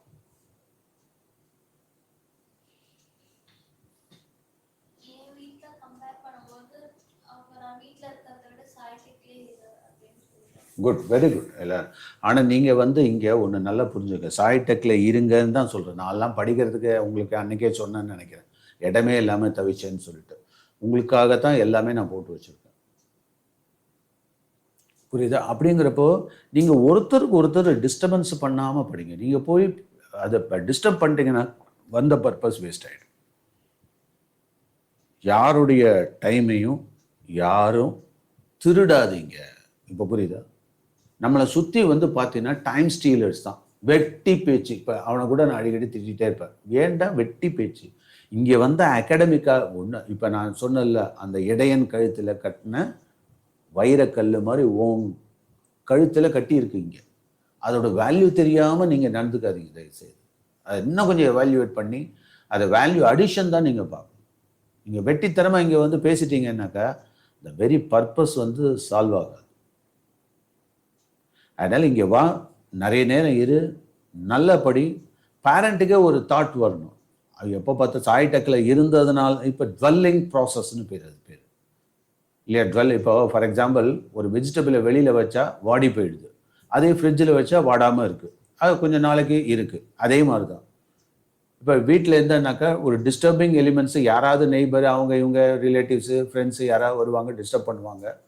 நீ ஒரு சேஃப் ஜோனில் சாய் டெக்கில் இருக்காங்கன்ற ஒரு நம்பிக்கை அவங்களுக்கு இருக்குது இல்லையா? அதை நீங்கள் வந்து அதை புரிய வச்சுக்கணும் அவங்களுக்கு. அது புரிஞ்சுதுன்னா, பேரண்ட் புரிஞ்சுதுன்னா நல்லது. ஆனால் அதை நீங்கள் ரெசிப்ரிகேட் பண்ணணும், அதை ரிஃப்ளெக்ட் பண்ணணும். நீங்கள் அது மார்க்காக உருவெடுக்கணும். அது மார்க்காக உருவெடுத்தால் தான் அவங்களுக்கும் ஃபர்தராக இன்வெஸ்ட்மெண்ட் பண்ணுறதுன்றது. ஏன்னா இப்போது உங்களுக்கு எவ்ரி மந்த் ஒரு ஃபீஸுன்னு ஃபிக்ஸ் பண்ணி வச்சுருக்கேன், மந்த்லி ஒரே ஃபீஸ் தான். ஆனால் அதை அவங்க மனப்பூர்வமாக கொடுக்கணுமா இல்லையா? அது ஒரு பேர்டனாக இப்போ நீயே பார்க்குறீங்க, சில பேரண்ட்ஸ் எல்லாம் பாதியிலே நிப்பாட்டியிருக்காங்க. காரணம் என்னவாக இருக்கும்? இங்கே பல ஸ்டூடெண்ட்ஸ் வராங்க, ஒரு சில ஸ்டூடெண்ட்ஸ் தான் கடைசி வரையில் நிற்கிறாங்க, மற்றதெல்லாம் passing clouds. What could be the reason? அவங்க ஒரே ஒரு இன்னொருத்தர் மேலே குறை சொல்லிட்டு போயிடுவாங்க, சார் சொன்னது சரியில்லை, அதனால தான் மார்க் எடுக்க முடியல. இப்படி தான் போகிறாங்க ஒழிய, இங்கே என்ன ஆம்பியன்ஸு, இவன் என்ன பண்ணால் யாராவது நினச்சி பார்த்தாங்களா? இல்லைன்னா பக்கத்தில் சண்டை போட்டுக்கிட்டு போகிறது ஒருத்தர் ஒருத்தர். என்னை நம்பி வந்தவங்க என்கிட்ட போகிறப்ப சொல்லிட்டு தான் போகணுன்றதை நான். ரெண்டாவது அஃபோர்டபிலிட்டி இல்லாமல் சில பேர் போகிறாங்க, எனக்கே தெரியுது. அதனால தான் வரத்துக்கு முன்னாடியே இதெல்லாம் நல்லா பிளான் பண்ணி எஜுகேஷனுக்கு ஒரு பட்ஜெட் வச்சுக்கோங்க, அதை பேஸ் பண்ணி தான் போகணும். இப்போ நான் ஒரு பெரிய பஸ்ஸு வச்சுருக்கேன், இங்கே வந்து ஒரு 25 பேரை என்னால் சமாளிக்க முடியும். இதுக்காகவே நான் ஸ்பெண்ட் பண்ணுறேன் எல்லாமே. இதெல்லாம் வாங்கினதில் எதுக்காக ஒவ்வொன்றும் பயங்கர காஸ்ட்லியாக தானே வாங்கி போடுறேன். யாருக்காக? என்னுடைய என்டர்டெயின்மெண்ட்டுக்காக கிடையவே கிடையாது. இப்போ நம்ம வந்து தபர் ஹாலிலேண்ட் ஸ்பீக்கர் வச்சுருக்கோம், சாதாரண மைக் இல்லை, இதெல்லாம் காஸ்ட்லியான மைக்கு. அப்போது எதுக்காக, என்ன பர்பஸ்? இன்ஃப்ராஸ்ட்ரக்சர் லிமிட்டட் ஸ்டூடெண்ட்ஸுக்கு ஹைஃபையாக இருக்கணுங்கிறதுல நம்ம குறியாக இருக்கும். ஓகேயா? ஸோ அதனால் உங்களுடைய இப்போ ஓகே இங்கே வந்து படிக்கணுங்கிறது இது, அந்த தேவை நான் கண்டிப்பாக பூர்த்தி பண்ணுறேன். பட் என்னுடைய ரெக்வஸ்ட் என்னென்னா, வந்தால் எக்ஸாஸ்டிவாக படிங்க. ஃபோன் நல்லா யூஸ் பண்ணுங்கள், யூஸ் பண்ண வேணாம்லாம் சொல்லலை, யூஸ் பண்ணுங்கள். ஆனால் ஃபோனில் பார்க்குறது அப்படிங்கிறது உனக்கு தான் டைம் வேஸ்ட். நீங்கள் நல்லா புரிஞ்சுங்க. அதெல்லாம் வந்து வீடியோவில் பார்க்குறதுன்றது எதுன்னா, வீடியோவில் நான் அக்செப்ட் பண்ணுறேன். எப்போன்னா, ஒன்று நான் நடத்தாத லெசன், அது வீடியோன்னு இல்லை, நீ இந்த டெலிகிராம் சேனலை பாரு, அதில் நிறைய நோட்ஸ் நான் கொடுத்துருப்பேன், அதை நான் என்கரேஜ் பண்ணிக்கிட்டே இருக்கேன். நம்ம ஸ்டூடெண்ட்ஸ் அத்தனை பேருக்கும் அதை ஃப்ரீயாக ஆக்சஸ் பண்ணுறதுக்கு அலோவ் பண்ணுறேன். ஆனால் அதில் மட்டும்தான் நீங்கள் இருக்கணுமே ஒழிய தேவையில்லாமல் போகணும். சப்போஸ் நீங்கள் சார் நீ இந்த சேனலில், நம்மளுடைய சேனலில் இந்த இது இல்லை, இன்னொருத்தர் இதில் பெட்டராக இருக்குன்னு ஒரு ஃப்ரெண்டு சொன்னான்னா நான் அதை பார்க்குறேன், அதை விட பெட்டராக நம்ம போட முடியுமான்னு போட்டு நான் அதை காமிச்சிடுறேன். ஸோ இப்போ சில அனிமேஷன்ஸ்லாம் இருக்குது, நானே I have taken a decision. இதெல்லாம் வந்து நம்ம சோசியல் மீடியாவில் விட முடியாது, பட் நம்ம சேனல் டெலிகிராம் சேனலில் நம்ம பண்ணலாம். த பெஸ்ட் அனிமேஷன்ஸ்லாம் உள்ளே கொண்டு வந்திருக்கேன் நான். இப்போ அதுதான் நமக்கு அதுக்காக நான் வந்து ஒரு 2-3 பேரை எம்ப்ளாய் பண்ணி அதை பார்த்து அதை கட் பண்ணி உள்ள தூக்கு. அதில் we don't want any advertisement, but it should be useful to the students. So உங்களுக்கு பதிலாக என்னுடைய டீம் வந்து இப்போ பார்க்குறாங்க. இப்போ I appointed some people for that. அவங்களுடைய வேலை என்னன்னா, உட்காந்து அனிமேஷன்ஸில் என்கிட்ட காமிப்பாங்க, இதெல்லாம் போடலாமான்றாங்க, உள்ள தாராளமாக போடு. அப்போ உனக்கு எவ்வளோ பவர்ஃபுல்லாக இருக்கும். உன் சார்பாக நீ பார்க்க வேண்டியது ஒன்று, நீ பார்த்தானா நீ மாட்டிப்ப. புரியுதா? ஆனால் இதையே ப்ரொஃபஷனலாக பண்ணாக்கா சூப்பராக பண்ணுவாங்களே. நான் அந்த கலெக்ஷன்ஸ்லாம் நிறைய வச்சுருக்கேன். அதெல்லாம் இப்போ சேனலில் உள்ளே கொண்டு வரேன். பயங்கரமாக யூஸ் ஆகும். பார்த்தாலே புரிகிற மாதிரி சில வெக்டார் வீடியோவில் நானே பார்த்துருக்கேன். சூப்பராக என்னை விட பிரமாதமாக பண்ணியிருக்காங்க. அதெல்லாம் பெரிய பெரிய லெவலில் பண்ணியிருக்காங்க. நம்மளால் பண்ண முடியாது. பெரிய த்ரீ டைமென்ஷனல் சாஃப்ட்வேர்லாம் வச்சு சூப்பராக பண்ணியிருக்காங்க. அதுக்காக ஸ்பெஷல் அனிமேஷன் எஃபெக்ட்லாம் கொடுத்து பண்ணியிருக்காங்க. We can get it. அதை நான் காப்பிரைட்டடாக இருந்தேன்னா அதை வாங்கி கூட உங்களுக்கு கொடுக்கறதுக்கு தயாராக இருக்கேன். ஓகேவா? இப்போ உங்களுக்கே நான் என்ன பண்ணியிருக்கேன், நிறைய இப்போ நம்ம வந்து இன்ஸ்டண்ட்டாக வந்து பிடிஎஃப்பை ரீட் பண்ணி இமீடியட்டாக கொஷின் ஜெனரேட் பண்ணுறதுக்கெல்லாம் உருவாக்கிட்டேன். உங்கள் புக்கையே உள்ளே தூக்கிட்டு திருப்பி அதுலேருந்து உங்களுக்கு எக்ஸ்ட்ராக்ட் எடுத்து கொடுக்குறேன். அதுக்கெல்லாம் நம்ம we are spending so much money in software. அதையே நம்ம மெஷின் லேர்னிங்கை நாமளும் யூஸ் பண்ணுறோம். ஆனால் எல்லாமே ப்ரீமியம் மாடலில் பண்ணிகிட்டு இருக்கோம். அதனால் உங்கள் தேவையை கேளுங்க. இப்போ ஐ திங்க் நான் அந்த ஒர்க் ஷீட்ஸ்லாம் உங்களுக்கு ரொம்ப யூஸ்ஃபுல்லாக இருக்குன்னு நினைக்கிறேன். யூஸ்ஃபுல்லாக இருக்கா இல்லையா? வேறு என்ன தேவை இருக்குது உங்களுக்கு? இன்னும் ஒரு 5 minutesல முடிச்சிடலாம். டைம் ஆகிடுச்சு, வேறு 1:30 ஆயிடுச்சு. Anything else required? படிக்க வேண்டிய டயத்துலனாக்கா அந்த 1 hour இப்போ நான் வந்து கூட நீங்கள் என்ன எல்லோரும் ஒரே மாதிரி ஒரு இதுக்கு வந்துட்டிங்கன்னா நானும் அது இப்போ எக்ஸாம் நடக்குது அப்படிங்கிறதுனால நான் அந்த 1 hour இப்போ ஒரு 8லேருந்து 9 மணி வரை இருக்குன்னா எதெல்லாம் ரெசிடியூலாக இருக்கோ அதுதான் ஃபில்அப் பண்ணணும்னு நினைக்கிறேன். சப்போஸ் நம்ம எல்லாமே போர்ஷன்ஸ் எல்லாம் முடிச்சிட்டோம் அப்படின்னா அந்த கிளாஸஸை நீங்கள் என்ன பண்ணுங்கள், டவுட்டை எனக்கு முன்னாடியே சொல்லிட்டீங்கன்னா அதை வந்து எக்ஸாஸ்டிவாக உங்களுக்கு வந்து திருப்பி ரீப்ரொடியூஸ் பண்ண தயாராக இருக்கேன். இப்போ உங்கள் விஷயமா நானே சொல்கிறேன். உங்கள் வீட்டில் பேரண்ட்டு இங்கேயும் தான் என்ன பிரச்சனைனாக்கா அதாவது மொபைலில் தொடுறத அவங்க விரும்புறதில்லை. அதுதான் உண்மை. அதையும் நானும் விரும்புறதில்லை. ஆனால் இப்போ சேனல் வந்ததுன்னா நம்ம டெலிகிராம் சேனலில் தான் நீ இருக்க அப்படிங்கிறது தெரிஞ்சிடும். அதில் எந்த லிங்க் இல்லாமல் கரெக்டாக உனக்கு மட்டுமே வர மாதிரி ஏற்பாடு பண்ணுறேன். அது நீ சோசியல் மீடியாவில் போக வேண்டிய அவசியமே இருக்காது. உனக்கு என்ன வேணுமோ அது இமீடியட்டாக தந்துக்கிட்டே இருக்கலாம். ஏன்னா அப்கிரேட் பண்ணிட்டே இருக்கலாம். சேனலை பொறுத்தவரை சாப்டர் வைஸ் தானே. என்ன சாப்டர் வேணும் இப்போ உனக்கு? இப்போ இந்த கார்பனல் காம்பவுண்ட்ஸாக நீ அதை உட்காந்து படிக்கணும். அதில் ஏதாவது டவுட் வந்ததுன்னா, சார் எனக்கு இந்த இதில் டவுட் இருக்குது அப்படின்னா கூட நான் ஃப்ரீயாக இருக்கிற டயத்தில் அதை ரெக்கார்ட் பண்ணியே உனக்கு கொடுத்துட்றேன். இப்போ உன் டயத்தில் நீ நேராக ஹெட்ஃபோன் போட்டு வா, இங்கே உட்காந்து தாராளமாக கேளு, அட்டகாசமாக புரியும். இப்போ நான் வந்து லேர்னிங்கை வந்து இன்ஸ்டிடியூஷனலைஸாக பண்ணணும்னு நினைக்கல, இண்டிவிஜுவலைஸாக பண்ணணும்னு நினைக்கிறேன். அதுக்கு சாத்தியம் நமக்கு எலக்ட்ரானிக் கேட்ஜெட்ஸ் தான் உதவும். அதில் மறுப்பே இல்லை. நீ வா, நான் சில லெசன்ஸ் எல்லாம் தரேன், டெலிகிராம் சேனலை யூஸ் பண்ணு, ஹெட்ஃபோன் போட்டுக்க, நான் என்ன பேசுகிறேன்றதை கேட்டுக்கோ, நத்திங் ராங் இன் தட். ஆனால் அதையே நம்பி இருக்காது. எது முடியலையோ படிக்கலையோ அதை கொஞ்சம் ஸ்பீடாக பண்ணுறதுக்கு அதை யூஸ் பண்ணிக்கலாம். ஏன்னா புக்கிலேருந்து படிக்கணும்னா இட் டேக்ஸ் மோர் டைம். வேறு என்ன வேணும்? ஐ will give you Telegram access, Telegram channel. யாரையும் டிஸ்டர்ப் பண்ணாத. நீ யாரையும் கேட்க வேண்டிய அவசியமே கிடையாது. நீ இன்னொருத்தர் கேட்ட அவனே பிளைண்டு, இன்னொரு பிளைண்டை கேட்டு ஹாஃப் பிளைண்டை கேட்பாங்களே யாராவது. அதை டைரெக்டாக என்கிட்ட கேட்டிங்கன்னா நான் ஃப்ரீயாக இருக்கிற டயத்தில் உனக்காக மார்னிங் ஹவர்ஸ் எல்லாம் உட்காந்து ரெக்கார்ட் பண்ணி உனக்கு அனுப்புகிறேன். அந்த உனக்குன்னு அனுப்புறது அந்த சேனலில் எல்லாருக்கும் போயிடும். நான் அதில் ரொம்ப குறியாக இருக்கேன். அதில் ஆக்சுவலாக உனக்கு தெரியுமா, பாவனி கூட சொல்லியிருக்கா, சார் நம்மளுடைய ஆன்லைனில் கிளாஸ் எடுத்தது அது ஃபுல்லாக டெலிகிராம்லலாம் பண்ணியிருக்கோம். அது அப்போ போட்ட வீடியோவில் இப்போ எவ்வளோ யூஸ்ஃபுல்லாக இருக்குது. ஒன்றுமே இல்லை. இந்த ரே ஆப்டிக்ஸ் நேற்றுக்கு வந்து அந்த லெசன் அவள் பீரியடில் எடுத்தது. அது யூஸ் ஆச்சா இல்லையா?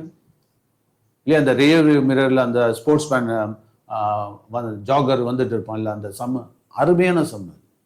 அது மாதிரி செலக்டிவாக நீ கேட்கறதுல தான் இருக்குது. கேளுங்கள் தரப்படும், தட்டுங்கள் திறக்கப்படும்.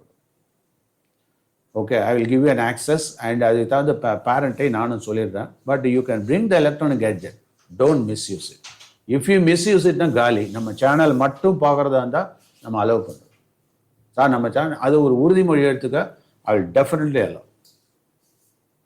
வேறு என்ன வேணும் உங்களுக்கு? அதுதானே ஒரு தடங்களாக இருந்தது. அதுதான் சாக்குன்னு நேரடியாக குரு உட்காந்துருக்கா, நீ கூகுளை நம்பிட்டு தான் போச்சு. அவள் தான் குருக்களை நம்பு, கூகுளை நம்பாத. கூகுளில் 10 பைத்தியக்காரன் சொல்லியிருக்கான். அதனால் நெவர் கோ பிஹைண்ட் கூகுள். நான் உனக்கு செலக்ட் பண்ண. இப்போ என்ன தெரியுமா பிரச்சனை? You are totally confused with too much of data. So அதோட ரெஸ்பான்சிபிலிட்டி, ஒரு டீச்சருடைய ரெஸ்பான்சிபிலிட்டி என்னென்னா, உனக்கு எந்த டேட்டா நல்லதுன்றதை நான் பார்த்து உனக்கு கொடுக்குறேன். நான் க்ரியேட் பண்ணது எதுவுமே நானாக சொந்தமாக, நான் என்ன ஃபிசிக்ஸை நானாக க்ரியேட் பண்ணேன், கெமிஸ்ட்ரியை நானாக க்ரியேட் பண்ணேன். யாரையோ சொன்னதை பாரோட ஐடியாஸை இன்னும் பெட்டர் வே சொல்கிறான். அவள் தானே, அதை புரிஞ்சுக்கோங்க. ஓகேயா? வேறு என்ன வேணும்? நான் அந்த I don't call it YouTube, I will call it our own Sai tech channel. அதில் மட்டும் பார்க்குறதுக்கு நான் அலோவ் பண்ணுறேன். அதுக்கு என்னென்ன இன்புட் வேணுமோ அத்தனையும் கொண்டு வந்துடும். ஈவன் டெக்ஸ்ட் புக்கே உள்ளே தூக்கிடலாம், அந்த சாப்டர் உள்ளே போயிடும். உனக்கு வேணுங்கிறதெல்லாம் நான் பிரிண்ட் அவுட்டை ரெகுலர் கிளாஸஸ்லேயே கொடுத்துட்டு தான் இருக்கேன். ஸோ அதையும் நான் தரேன். அப்புறம் வேறு, ஆனால் நீ எழுதி ப்ராக்டிஸ் பண்ணணும். சும்மா பார்த்து கண்ணால் வந்தது காதால் போச்சுன்னுலாம் இருக்கக்கூடாது.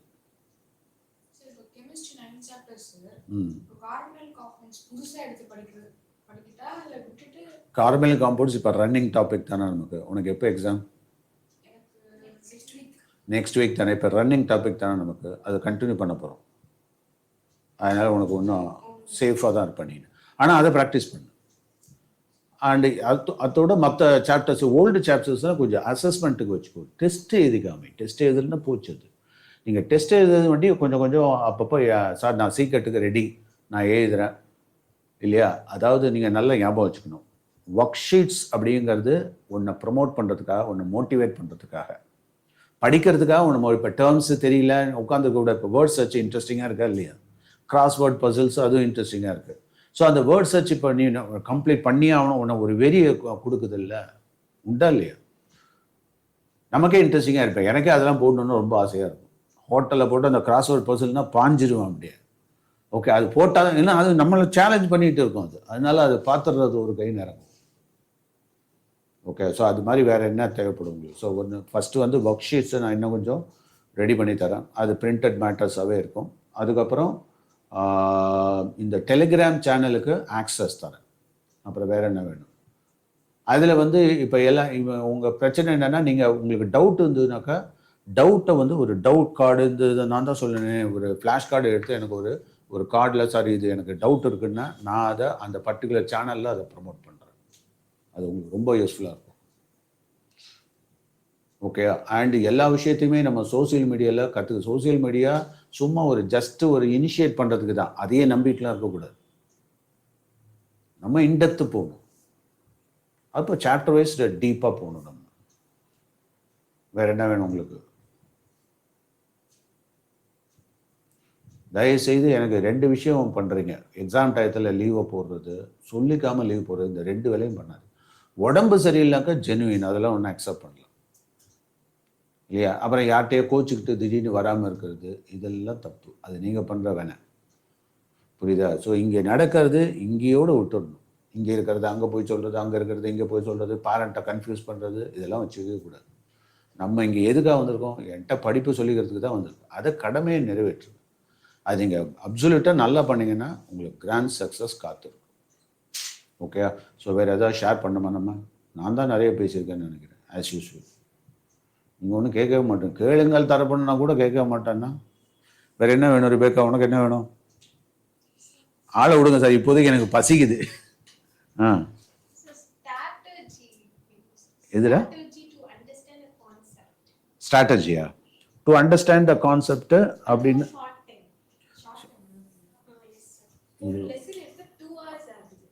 ஒரு படிக்கிறது. அதுதான். ஸோ இது எப்படின்னா, இது நீங்கள் என்னன்னா அந்த மசாலா மாதிரியே, அதாவது இந்த ஃபாஸ்ட் ஃபுட்டு மாதிரியே படிப்பை நினைக்கிறது தப்பு. நல்லா புரிஞ்சுக்கும். நான் தான் சொன்னேனே, இந்த பிராணாயாமம் யோகா பண்ணுற மாதிரி தான் கிட்டத்தட்ட. அது எல்லா இதுலேயுமே வந்துருச்சு. இப்போ என்னென்னா சாப்பிட்ற மாதிரி தான். நம்ம ஏன் யோகாலாம் போவானே, சாப்பிட்ற மாதிரி தான். இப்போ நீ கொஞ்சமாக சாப்பிட்டு நல்லா டைஜஸ்ட் பண்ணிவிட்டு அதுக்கப்புறம் உன்னுடைய எஃபிஷியன்சியை காமிக்கிறது தானே திறமை. நம்ம என்ன பண்ணுறோம்? நிறைய படிக்கணும்னு நீ ஏன் நினைக்கிற? நான் படித்ததில் கம்மியாக படித்தாலும் அதில் வச்சு செஞ்சுட்டேங்கிற பெருமை தான் உனக்கு வேணும். நான் சொல்கிறது புரியுதா? ஸோ நான் அன்றைக்கி அந்த ப்ரைமிங் கான்செப்ட் தான் சொல்லுவேன் அடிக்கடி. என்ன சொன்னேன் அன்றைக்கி? அதாவது இப்போ ஒரு பெரிய கிணறு இருக்குது. அந்த கிணறு ரொம்ப டீப்பாக போயிடுச்சு தண்ணி. அந்த தண்ணியை வெளியில் எடுக்கணும் அப்படின்னா நம்ம மோட்டர் பம்பு போட்டால் எடுக்கலாம். அப்போது ஒரு குட்டி பையன் என்ன பண்ணுறான் அப்படின்னா, அன்றைக்கி சொன்ன ஸ்டோரி தான் திருப்பி சொல்கிறேன், நீ இல்லை போல இருக்கு. அப்போ என்ன பண்ணுறான்? கிணத்துல தண்ணி இல்லை, அதனால் அப்பா மோட்டர் ஃபிக்ஸ் பண்ண சொல்லியிருக்காரு. இந்த மோட்டர் அங்கிளோட நம்மளும் வந்திருக்கோம். இவர் மோட்டர்லாம் ஃபிக்ஸ் பண்ணிவிட்டு என்ன பண்ணுறாரு? தம்பி ஒரு 4 பக்கெட் தண்ணி வேணும் அப்படிங்கிறாரு. ஐயா, தண்ணி இல்லைன்னு சொல்லிட்டு தான் நாங்கள் மோட்டர் வச்சது, நீங்கள் என்ன தண்ணி என்கிட்டயே கேட்குறீங்களே? இல்லைடா, கிணத்துலேருந்து இறச்சிப்போம், இல்லாட்டினா அட்லீஸ்ட் கயிறு வச்சிருக்கியா? அது ரொம்ப டீப்பாக போயிடுச்சுங்க, கயிறும் பெருசாக இருக்கும். பரவாயில்ல கூடுன்னு சொல்லிட்டு ரொம்ப சிரமப்பட்டுட்டு 2 பேரும் மாற்றி மாற்றி அந்த கயிறில் தண்ணியை இறப்பாங்க. இறச்சி ஒரு 4 பக்கெட் தண்ணி எடுத்து மறுபடியும் என்ன பண்ணுவான்னா கிணத்துக்குள்ளேயே கொட்டுவாங்க. யாரையும் இவர் கொட்டுறான், இவன் சிரிப்பான். கிணறுல தண்ணி இல்லை, ரொம்ப ஆழமாக போச்சுன்னு தான் மோட்டர் போட்டால் வரும்னு சொல்லினா, நீங்கள் என்ன சார் பண்ணுறீங்க? மறுபடியும் கிணத்துக்குள்ளேயே தண்ணி, கிணத்துலேருந்து தண்ணி அரைச்சி கிணத்துக்குள்ளேயே வேணா கொட்டுவானா? ஆனால் அவர் கிணத்துக்குள்ளே கொட்டலை, அவர் வந்து ஒரு பைப் இன்லெட் இருக்குல்ல அதில் கொட்டுறாரு. That is called priming. அப்போ தான் அவர் சொல்கிறாரு, என்ன சொல்கிறாருன்னா, இந்த கிணத்துலேருந்து தண்ணி எடுக்கணும்னா நம்ம கொஞ்சம் தண்ணி அதில் ப்ரைம் பண்ணால் அந்த சக்ஷன் வரும். தட் இஸ் கால்ட் ப்ரைமிங் அப்படின்றாங்க. புரியுதா? அது மாதிரி தான் எஜுகேஷன். ஸோ நீ கல்வி அப்படிங்கிறது அறிவை ஒன்ட்டேருந்து வெளியில் கொண்டு வரதுக்காக தான். நான் சொல்கிற பாயிண்ட் புரியுதா? அப்போது இந்த கிணறுலேருந்து தண்ணி இறக்கணும்னா நான் வந்து இன்னொரு கிணறுலேருந்து காலி பண்ணி இந்த தண்ணியை கொட்டணும்னு நினச்சா நடக்கிறேம்மா? இப்போ என்கிட்ட உள்ள அறிவு அத்தனையும் வந்துட்ட கல்வியாக வந்துட்ட சேர்த்து உன் அறிவை பெருக்கணும்னா நடக்கிற காரியமா? அது ஏதோ ஒரு நாள். அப்போ இதுலேருந்து என்ன புரியுது? ப்ரைமிங்கிறது சும்மா ஒரு சாம்பிள் தான். ஸோ நீ உள் வாங்கிறது கம்மியாக இருக்கணும், ப்ராசஸ் பண்ணுறது ஜாஸ்தியாக இருக்கணும். இது எவ்ரி கான்செப்டுக்கு நீ கொண்டு வரணும். அவ்வளோதான். இப்போ நீ என்ன பிரச்சனைன்னா, ஒரு சாப்டருக்கு இவ்வளோ நேரம், என்ன கேட்டால் ஒரு சின்ன கான்செப்டுக்கு நிறைய நேரம், அப்படி தான் நம்ம பேசணும். இப்போ புரியுது? இப்போ நான் ஒரு விஷயத்த எவ்வளோ பில்டப் பண்ணி எவ்வளோ ஸ்ட்ராங்காக கொடுக்குறேனோ அவ்வளோக்கு எவ்வளோ அதுக்கு வேல்யூ அடிஷன் ஆகிட்டே இருக்கா இல்லையா? புரியுதா? இப்போ நேற்றுக்கு கிளாஸில் நம்ம என்ன பார்த்தோம்? அந்த கார்பனைல் காம்பவுண்ட்ஸ் பார்த்தோம். அந்த கார்பனைல் காம்பவுண்ட்ஸில் உனக்கு ஐயூபாக்கில் வச்சு செஞ்சுட்டேன்னா இல்லையா, எந்த ஸ்டைலில் போனாலும் ஒன்றை பிடிச்சிருவேன். புரியுதா? இப்போ நீ அது செலவு பண்ணுறதுக்கு நம்ம கிட்டத்தட்ட ஒரு 1 hour ஆச்சு டைம் இல்லையா? 1 hour அதுவாக நின்றதுனால நான் நின்னேன். தாங்க முடியல, இல்லைன்னா இன்னும் போயிருப்பேன் ஒரு ஸ்டெப்பு. உண்டா இல்லையா? நீங்கள் பார்த்து தான் நிப்பாட்டினீங்க சார். கம்ப்யூட்டரே ஒரு வழியாயிடுச்சு சார், நீங்கள் பேசலைன்னு. உண்மையிலே ஹேங் ஆகி போய் ஆன் நிற்கிது. புரியுதா? அதுக்கப்புறம் அதை கட்டுப்படுத்தி, இல்லைன்னா அடுத்த ஸ்டேஜுக்கு போயிருப்பேன் நான். ஸோ எதுக்காக? அந்த ஒரு கான்செப்டையே நம்ம நல்ல டீப்பாக பார்த்ததுனால தான் நம்மளால் அதை இம்மீடியட்டாக அதை பேஸ் பண்ணி நம்ம அசஸ்மெண்ட்டுக்கு ரெடி ஆகணும். புரியுதா? அதில் தான் நம்ம குறியாக இருக்கணும். ஸோ அதனால் அது வந்து ஒரு குறையே கிடையாது. என்னால் கொஞ்ச நேரத்தில் கொஞ்சம் தான் சாப்பிட முடியும், தப்பே இல்லையே. இன்புட்டை இப்போ எஃபிஷியன்சினா என்னன்னு சொல்லு. இன்புட் கம்மியாக இருக்கணும், அவுட்புட் எஃபிஷியண்ட்டாக இருக்கணும். அதுதானே அவுட்புட் பை இன்புட் என்னது? எஃபிஷியன்சி. இன்ஜின் எஃபிஷியன்சி அதுதானே. இப்போ அந்த காலத்தில் சினிமா ஆக்டர்ஸ் எல்லாம் இருந்தாங்க. இப்போ சிவாஜி கணேசெல்லாம் மிகப்பெரிய ஆக்டர். அவருக்கெல்லாம் வந்து ஒரு 5000 ரூபாய் வாங்கினார்னா அவர் வந்து 50,000 ரூபாய்க்கு நடிப்பார். அவ்வளோ சின்சியரிட்டியோட அவுட்புட். நானே உங்களுக்கு கிட்டத்தட்ட சிவாஜி கணேசன் மாதிரி தான் ஆக்டிங் கொடுத்தேன். ஆக்டிங்னா இந்த சென்ஸ் அப்படி கொடுக்கல. நான் வந்து அதாவது சாதாரணமாக சொல்லித்தரத்துக்கும் மற்றவங்க சொல்லித்தரத்துக்கும் நான் சொல்லித்தரத்துக்கும் நிறைய டிஃப்ரென்ஸை நீ பார்க்கலாம். நான் அதுக்காக பாடுபடுவேன், அதுக்காக உழைப்பேன், அதுக்காக எஃபர்ட் போடுவேன். அதனால தானே என்னுடைய வேல்யூ ஜாஸ்தியாக இருக்குது. நல்ல யோசனை பண்ணிப்பார். இப்போ சில பேர் கூட கேட்பாங்க, சார் ஃபீஸ் எல்லாம் ஜாஸ்தியாக இருக்குது சார், ஒன்றும் பண்ண முடியல. அதுக்கு தகுந்த குவாலிட்டியை நம்ம கொடுக்கணும் இல்லை?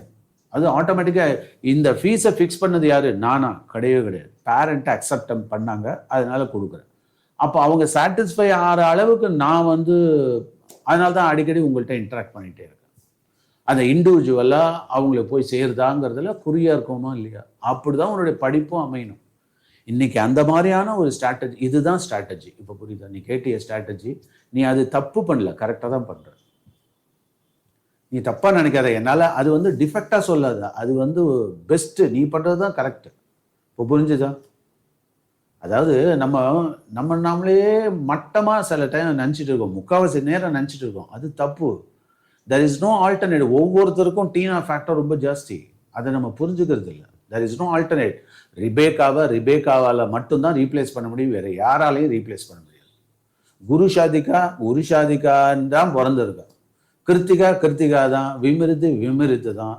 இன்னொருத்தர் ஒரு ஆளை ரீப்ளேஸ் பண்ணவே முடியாதுன்ற லெவலுக்கு நம்மளுடைய எஃபிஷியன்சியை தூக்கணும். இப்போ புரியுதா?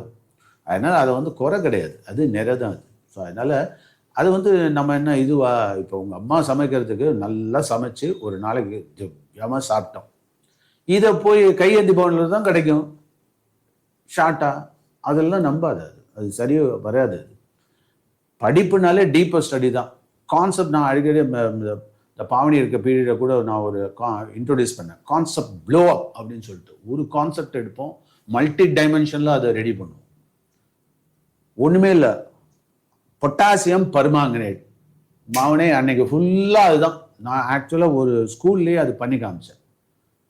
எல்லாருக்கும் இந்த மோல் கான்செப்ட்னா ஒரு கன்ஃபியூஷனாக இருந்தது. நான் பார்த்தேன் அன்னைக்கு மண்டேன்றதுக்கு பதில் மோல்டேன்னு டிக்ளேர் பண்ணாது. அன்னைக்கு மோல்டே நான் வரேன் அந்த ஸ்கூலில் பேர் சொல்ல விரும்பல. எல்கேஜிலேருந்து ஆரம்பித்து 12th ஸ்டாண்டர்ட் வரையிலும் மோல்னா என்னன்றதை சொல்ல வச்சிட்டேன். That is called concept flow. இப்போ புரியுதா? அதனால் நீங்கள் என்னடா சின்னதாக பார்க்குறோம் பெருசாக பார்க்குறதெல்லாம் கிடையாது, எந்த அளவுக்கு பார்த்துருக்கோங்கிறது தான் முக்கியம். ஸோ அதனால் நீ அதை பற்றி கவலை. அதுதான் நானே சொல்கிறேன் 6 இப்போ 9 லெசன் சொன்னால, நீ 9 டிவைடட் பை 2 4.5 4.5 இருக்க வேண்டாம், 5ன்னு வச்சுக்கோ. இந்த 5 லெசனில் நீ ப்ரூவ் யுவர் செல்ஃப், உனக்கு செலக்ட் பண்ணிக்க, சூஸ் த பெஸ்ட். என்னென்ன பண்ணுவேன் புரிஞ்சு போச்சு இல்லை?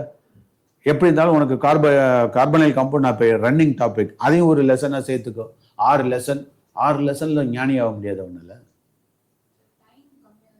என்ன டைம் கம்மி, நீ அதுக்கு நல்லா பிளான் பண்ணணும். டைம் அது ஆரம்பத்திலே விட்ட நீ விட்ட டயத்தெல்லாம் சேர்த்து பிடிக்கணும்னு தான் டைம் பத்தல, வேற ஒன்றுமே கிடையாது.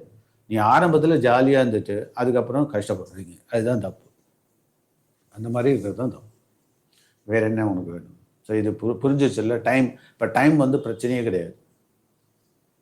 டைமை ஸ்பெண்ட் பண்ணி வேஸ்ட்டாக பண்ணாது டைமை. ஒரு நிமிடத்துக்குலாம் +2ல் வந்துட்டிங்கன்னா இந்த செல் விஷயத்தில் அந்த பேசுறது கூட அவாய்ட் பண்ணு. பேசினாலே உனக்கு எனர்ஜி போச்சு.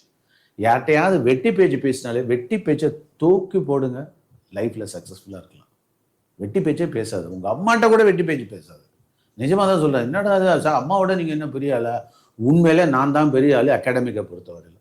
நீ என்ன ஃபாலோ பண்ணு, 100% ஃபாலோ பண்ணு. கண்டிப்பாக உன்னுடைய உச்சகட்டத்துக்கு நான் அழைச்சிட்டு போயிடுவேன். ஆனால் ஃபாலோ பண்ணுறது இல்லை. ஆக்சுவலாக வந்து உங்களுக்கு என் மேலே உள்ள நம்பிக்கையை விட உங்கள் பேரண்ட்ஸுக்கு நம்பிக்கை ஜாஸ்தியாக இருக்கணும். இப்போது தற்காலத்தில் பார்த்தீங்கன்னா பேரண்ட்ஸுக்கு அந்த கான்ஃபிடென்ஸ் இல்லை, அந்த நம்பிக்கை இல்லை. ஆக்சுவலாக பாவனியோட பேரண்ட் அவங்கெல்லாம் பார்த்தீங்கன்னா பாவனியை நம்ப மாட்டாங்க, என்ன நம்புவாங்க. அந்த அந்த பீரியட் அப்படி. இப்போ உள்ள இதெல்லாம் என்ன பண்ணுறாங்க, நீங்கள் என்னென்ன சொல்கிறீங்களோ உங்கள் பின்னாடி வந்துகிட்டே இருக்காங்க. ஆக்சுவலாக நம்ம வந்து எப்படி இருக்கணும், இப்போ எல்லா ஃபேமிலியும் எப்படின்னா வீட்டில் இருக்க குட்டி பசங்க பேச்சை தான் கேட்டுட்டு இருக்காங்க. அதுதான் உண்மை. அது தப்பு. அதான் இப்போ நாங்களாம் சின்ன பிள்ளையாக இருக்கிறப்ப சின்ன பிள்ளையாக தான் ட்ரீட் பண்ணோம். அது மாதிரி இல்லை பேரண்ட்டு. அவங்க சின்ன பசங்க பேச்செல்லாம் கேட்டுட்டு இருக்காங்க. அதுதான் எங்கேயோ போய் முடியுது. அதனால் நமக்கு பாடின்னு கொடுத்துருக்கோம், நம்ம எப்போதும் பிரெயின் ட்ரிவனாக இருக்கணும், மைண்ட் ட்ரிவனாக இருக்கக்கூடாது. பிரெயினை தான் முன்னாடி வச்சு அது என்ன சொல்லுதுங்கிறத கேட்டு போயிட்டே இருக்கணும். அந்த பிரெயின் வந்து ஆட்டோமேட்டிக்காக எக்ஸ்பீரியன்ஸுன்றது தானே வந்துடுது இல்லை. மைண்ட் ட்ரிவன்னா என்ன? Emotionally driven. வெறுப்புக்காக நம்ம பேசியிருப்போம். இன்னைக்கு விருப்பு அதுதான் வெறுப்பாக மாறுது. அதை நீங்கள் கொஞ்சம் பார்த்துக்கோங்க சார். சரியா? வேற என்ன வேணும் உனக்கு? மெமரி, ஓன் திங்கிங் நாலேஜ்னால் நீ அதை பற்றி நிறைய யோசனை பண்ணணும். பேச்சை கண்ட்ரோல் பண்ணிடு. நிஜமாக சொல்கிறேன், நீ எது எடுத்தாலும் சூப்பராக உனக்கு நீ யாராவது பேசணும்னு நினைக்கிற, நீ உனக்கு பேசணுன்ற ஆர்வம் ஜாஸ்தியாக இருக்குது, அதை எழுதி காமி, அதை எழுத்துப்பூர்வமாக க்ரியேட்டிவாக பண்ணு, க்ரியேட்டிவாக ஆர்ட் பண்ணு, க்ரியேட்டிவாக சயின்ஸை மாற்று, க்ரியேட்டிவாக ஸ்கெட்ச் நோட் போடு, ப்ராப்ளம் சால்வ் பண்ணு. வெரைட்டியான ப்ராப்ளம் எடுத்து புக்கு தான் இருக்குல்ல அடித்து நொறுக்கி தள்ளு. நமக்கு இனிமேட்டு புக்கு தான், அதுதான் நமக்கு வந்து பாதுகாக்கும். நான் எத்தனை நாளைக்கு இருப்பேன்னு சொல்லு, ஆனால் புக்கு பல நாளைக்கு இருக்கு. நான் சொன்ன நிறைய நாளைக்கு இருக்கும். அதனால தான் இப்போ நானே எனக்கே ஒரு பயம் வந்துருச்சு. உங்களுக்கு நேரடியாக சொல்கிறேன், நமக்கு ஆண்டவன் வந்து எத்தனை நாள் கொடுத்துருக்கான்றதுலாம் தெரியல. அதனால் நமக்கு இந்த உலகத்தை விட்டு போகிறப்போ நாம் சில விஷயங்கள்லாம் விட்டுட்டு போகணும்னு நான் நினைக்கிறேன். அதனால தான் இதெல்லாம் அவசரமாக ரெக்கார்ட் பண்ணிகிட்டு இருக்கேன். எல்லாத்தையுமே ரெக்கார்ட் பண்ணுறேன். எல்லாம் சின்ன இப்போ தான் நான் பேசிகிட்டு இருக்கேன்னா என்ன, இந்த பேச்சு மறுபடியும் வருமா? வரவே வராது. இந்த ஆப்பர்ச்சுனிட்டி மறுபடியும் வருமா? சான்ஸே கிடையாது. இந்த மாதிரியான ஒரு அமைதியான ஆப்பர்ச்சுனிட்டி இருக்குங்கிற நடக்காது. அதனால தான் ஆப்பர்ச்சுனிட்டியை வந்து நம்ம நல்லா யூஸ் பண்ணிக்கணும். Strike the metal when it is ஹாட்டும்பாங்க இல்லை.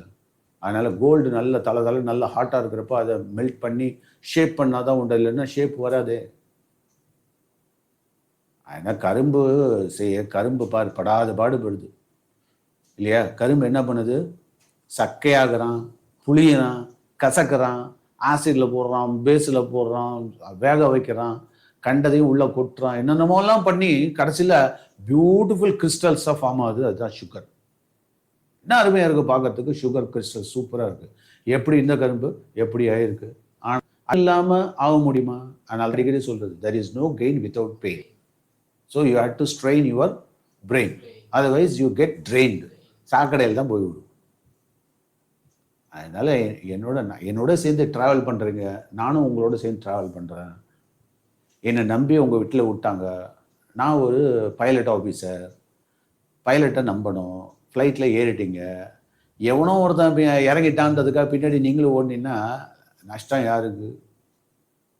அதனால் கடைசி வரையிலும் நம்ம ஒருங்கிணைந்து தான் செயல்படணும். ஏதாவது டிஃப்ரென்ஸ் ஆஃப் ஒப்பீனியன் வந்ததுன்னா டைரெக்டாக என்கிட்ட கான்டாக்ட் பண்ண போகிறீங்க. சார் எனக்கு இது மாதிரி பிரச்சனை இருக்குது, அது மாதிரி பிரச்சனை இருக்குது, சால்வ் பண்ண முடிஞ்சால் சால்வ் பண்ணி. ஏன்னா பப்ளிக் ஃபார்ம்னு வந்துருச்சுன்னா எல்லாருக்கும் காமனாக என்னவோ அதுதான், அந்த பேசிஸில் தான் நம்ம கொண்டு வர முடியும். அதை நல்லா பாசிட்டிவாக எஃபெக்டிவாக யூஸ் பண்ணி. கிருத்திகா, உனக்கு ஏதாவது சொல்லுமா? ஷாதிகா, ஓரளவு புரிஞ்சுதா நம்ம என்ன பர்பஸ்க்காக வந்திருக்கோம்? அதுதான். அதுலேருந்து மாறவே மாறாதீங்க. சும்மா சில பேர் பாசிங் க்ளவுஸால் நம்பிட்டு இருக்காதிங்க. எனக்கு பேர் 4 பேர் இருந்தால் கூட போதும். ஆனால் அந்த 4 பேர் நீங்கள் நல்லா ஒன்று ஜஸ்ட் இமேஜின். இப்போ 4 பேர் தான் இருக்கீங்க இல்லையா? சில பேருக்கு ஸ்கூல் இருக்குது, சில பேர் லீவ் இருக்குது, சில பேருக்கு லீவ் இருந்தும் வர முடியாமல் இருக்குது. But believe me, you are chosen by God. உங்கள் 4 பேருக்கு தான் நான் இன்னைக்கு சொல்லணும்னு இருந்திருக்கு. அதனால தான் கரெக்டாக செலக்டிவாக ஆண்டவன் இன்னைக்கு உங்களுக்கு அனுப்பிச்சிருக்கான். எல்லாருக்கெல்லாம் எல்லா டயத்துலையும் எல்லாமே போய் சேராது. அதனால் every single day is opportunity given by God. அவங்களுக்கு நாம் நல்ல விதமாக உங்கள் பேரண்ட்டுக்கு நல்ல ஒரு அதை திருப்தி ஏற்படுத்த. அவள் தான் எஜுகேஷனே எக்ஸ்பெக்டேஷனை சாட்டிஸ்ஃபை பண்ணுறது தான். எஜுகேஷன் இஸ் எக்ஸ்பெக்டேஷன், எதிர்பார்ப்பு. இப்போ நான் உன்ட்டேருந்து எதிர்பார்க்குறேன், உங்கள் அம்மா உன்ட்டேருந்து எதிர்பார்க்குறாங்க, உங்கள் பேரண்ட்டு என்கிட்டேருந்து எதிர்பார்க்குறாங்க. அல்டிமேட்டாக எல்லாரும் எதிர்பார்க்கறது மார்க் எதிர்பார்க்குறோம். நல்ல பெர்ஃபார்மன்ஸ் நம்ம லைஃப் அமையணும்னு. நல்ல மார்க்கோட நீ வர ஒரு கம்பெனியில் அப்பாயின்மெண்ட் பண்ண போகிறான், இன்டர்வியூவில் கேட்குறான். கிருத்திகாவை பார்த்துட்டு கிருத்திகா செட் ஆவாளா பாஸ் நினைப்பார்ல, அவர் இன்டர்வியூ பண்ணுற நினைப்பார்ல. அது கவர்மெண்ட்டாக இருந்தாலும் சரி, ப்ரைவேட்டாக இருந்தாலும் சரி இல்லையா? ஸோ அந்த எக்ஸ்பெக்டேஷனை பூர்த்தி பண்ணாக்கா உனக்கு நல்ல காலேஜ் கிடைக்க போகுது, நல்ல கோர்ஸ் கிடைக்க போகுது, அவ்வளோதானே. ஸோ இதெல்லாம் உனக்கு நல்ல பெரிய போஸ்டிங், உனக்கு ஐஏஎஸ் போஸ்டிங் கிடைச்சா கூட மக்கள் எதிர்பார்ப்பாங்கல்ல, இவர் நல்ல கலெக்டரா, நீ பெரிய இந்திய நாட்டுக்கே ஜனாதிபதி ஆனா கூட, பிரைம் மினிஸ்டர் ஆனா கூட, சீஃப் மினிஸ்டர் ஆனா கூட, என்ன நீ மக்களுக்கு நல்ல விதமாக பண்ணுறியா அப்படின்றது கடைசி வரையில் எதிர்பார்ப்பு தான் மிஞ்சும். அதனால நீங்கள் அந்த எக்ஸ்பெக்டேஷனை நீங்கள் சாட்டிஸ்ஃபை பண்ணுன்ற ஒரே குறிக்கோளில் தான் இருக்கும். இந்த உலகத்துக்கு நான் என்ன பண்ண போகிறேன் அப்படின்றத பேசிக்காக திங்க் பண்ண ஆரம்பிச்சிட்டிங்கன்னா நீ பண்ணுறது எல்லாமே சக்ஸஸ் தான், 100% தான். லெவல் வேணால் மாறலாம். அதனால தான் உங்களுக்கு இந்த சின்ன வயசுலேயே இந்த ஆர்வத்தை தூண்டி விடுறேன். என்னன்னா 3 லெவலுக்குள்ளே நீ அந்த சென்டமே எடுத்துரு. ஸோ 100% ஆச்சு. இப்போ உனக்கே ஒரு நீ சொல்கிறீல்ல, ஏய் சரண்டர் ஆகுன்னு சொல்கிற, முடியலன்னா டயத்தை வேஸ்ட் பண்ணாத. ஆனால் நீ என்ன பண்ணுற, அந்த 30 முடிச்ச சார் 30 முடிச்சிட்டேன், உனக்கு எவ்வளோ ஒரு தெம்பு வருது பாரு. அட்லீஸ்ட் ஒரு 28 முடிச்சா சார், 28 முடிச்சா, இன்னும் 2 தான் பரவாயில்ல, நோ ப்ராப்ளம், நெக்ஸ்ட் இப்போ இன்னும் நல்லா பண்ணும். இதில் நீ எக்ஸ்பர்டைஸ் பண்ண, இப்போ இதே டெஸ்ட்டாக மறுபடியும் கொடுத்தான்னு வச்சுக்க, அடித்து தூக்கி போயிட்டே இருப்ப நீ. இப்போ கண்டிப்பாக ஒரு சப்ஜெக்ட் படிக்கணும்னா டேர்ம்ஸ் ஃபெமிலியரைஸ் ஆகணும்ல, அதுக்கப்புறம் அதில் உள்ள ஃபார்முலா, அதுக்கப்புறம் ப்ராப்ளம் சொல்யூஷன், அதுக்கப்புறம் அதை அழகாக எழுத தெரியணும் டிஸ்கிரிப்டிவாக. இதெல்லாம் ட்ரைனிங் நாம் இங்கேயே கொடுத்துட்டு நீ வெளியில் போகிறப்ப சும்மா அப்படியே வைரமாகவும் மாணிக்கமாகவும் மரகதமாகவும் இல்லை நீங்கள் போவீங்க. உங்களை யாராவது குறை சொல்ல முடியுமா? சான்ஸே கிடையாது. அதனால் நல்ல விஷயமா இதை எடுத்துக்கோங்க. ஒரு பாசிட்டிவ் ஆஸ்பெக்டை டெவலப் பண்ணிங்க. எப்போதுமே stay positive and stay in the positive atmosphere. நமக்கு யார் என்கரேஜ் பண்ணுறாங்களோ அதே அட்மாஸ்ஃபியர்லேயே இருங்க. ஒன்றை டிஸ்கரேஜ் பண்ணுறவங்க, ஃப்ரெண்ட்ஸு, இவங்களெல்லாம் டோட்டலாக அவாய்ட் பண்ணும். இதுதான் நான் உங்களுக்கு ஃபைனலாக உங்களுக்கு சொல்லக்கூடியது. அதனால் நல்லா படிங்க, உங்களுக்கு வேணுங்கிறத கேட்டு வாங்கிக்கோங்க. And electronic gadgets, I am not against to anybody or any gadgets. அதை நல்ல விதமாக யூஸ் பண்ணிங்கனாக்கா எல்லாருமே வரவேற்பாங்க. அதில் ஒன்றும் செகண்ட் தாட்டே கிடையாது. பட் அது எந்த அளவுக்கு பண்ணணுமோ அந்த அளவுக்கு தான் பண்ணணும். எதுக்கும் லிமிட்டேஷன்ஸ். Okay, right. ஓ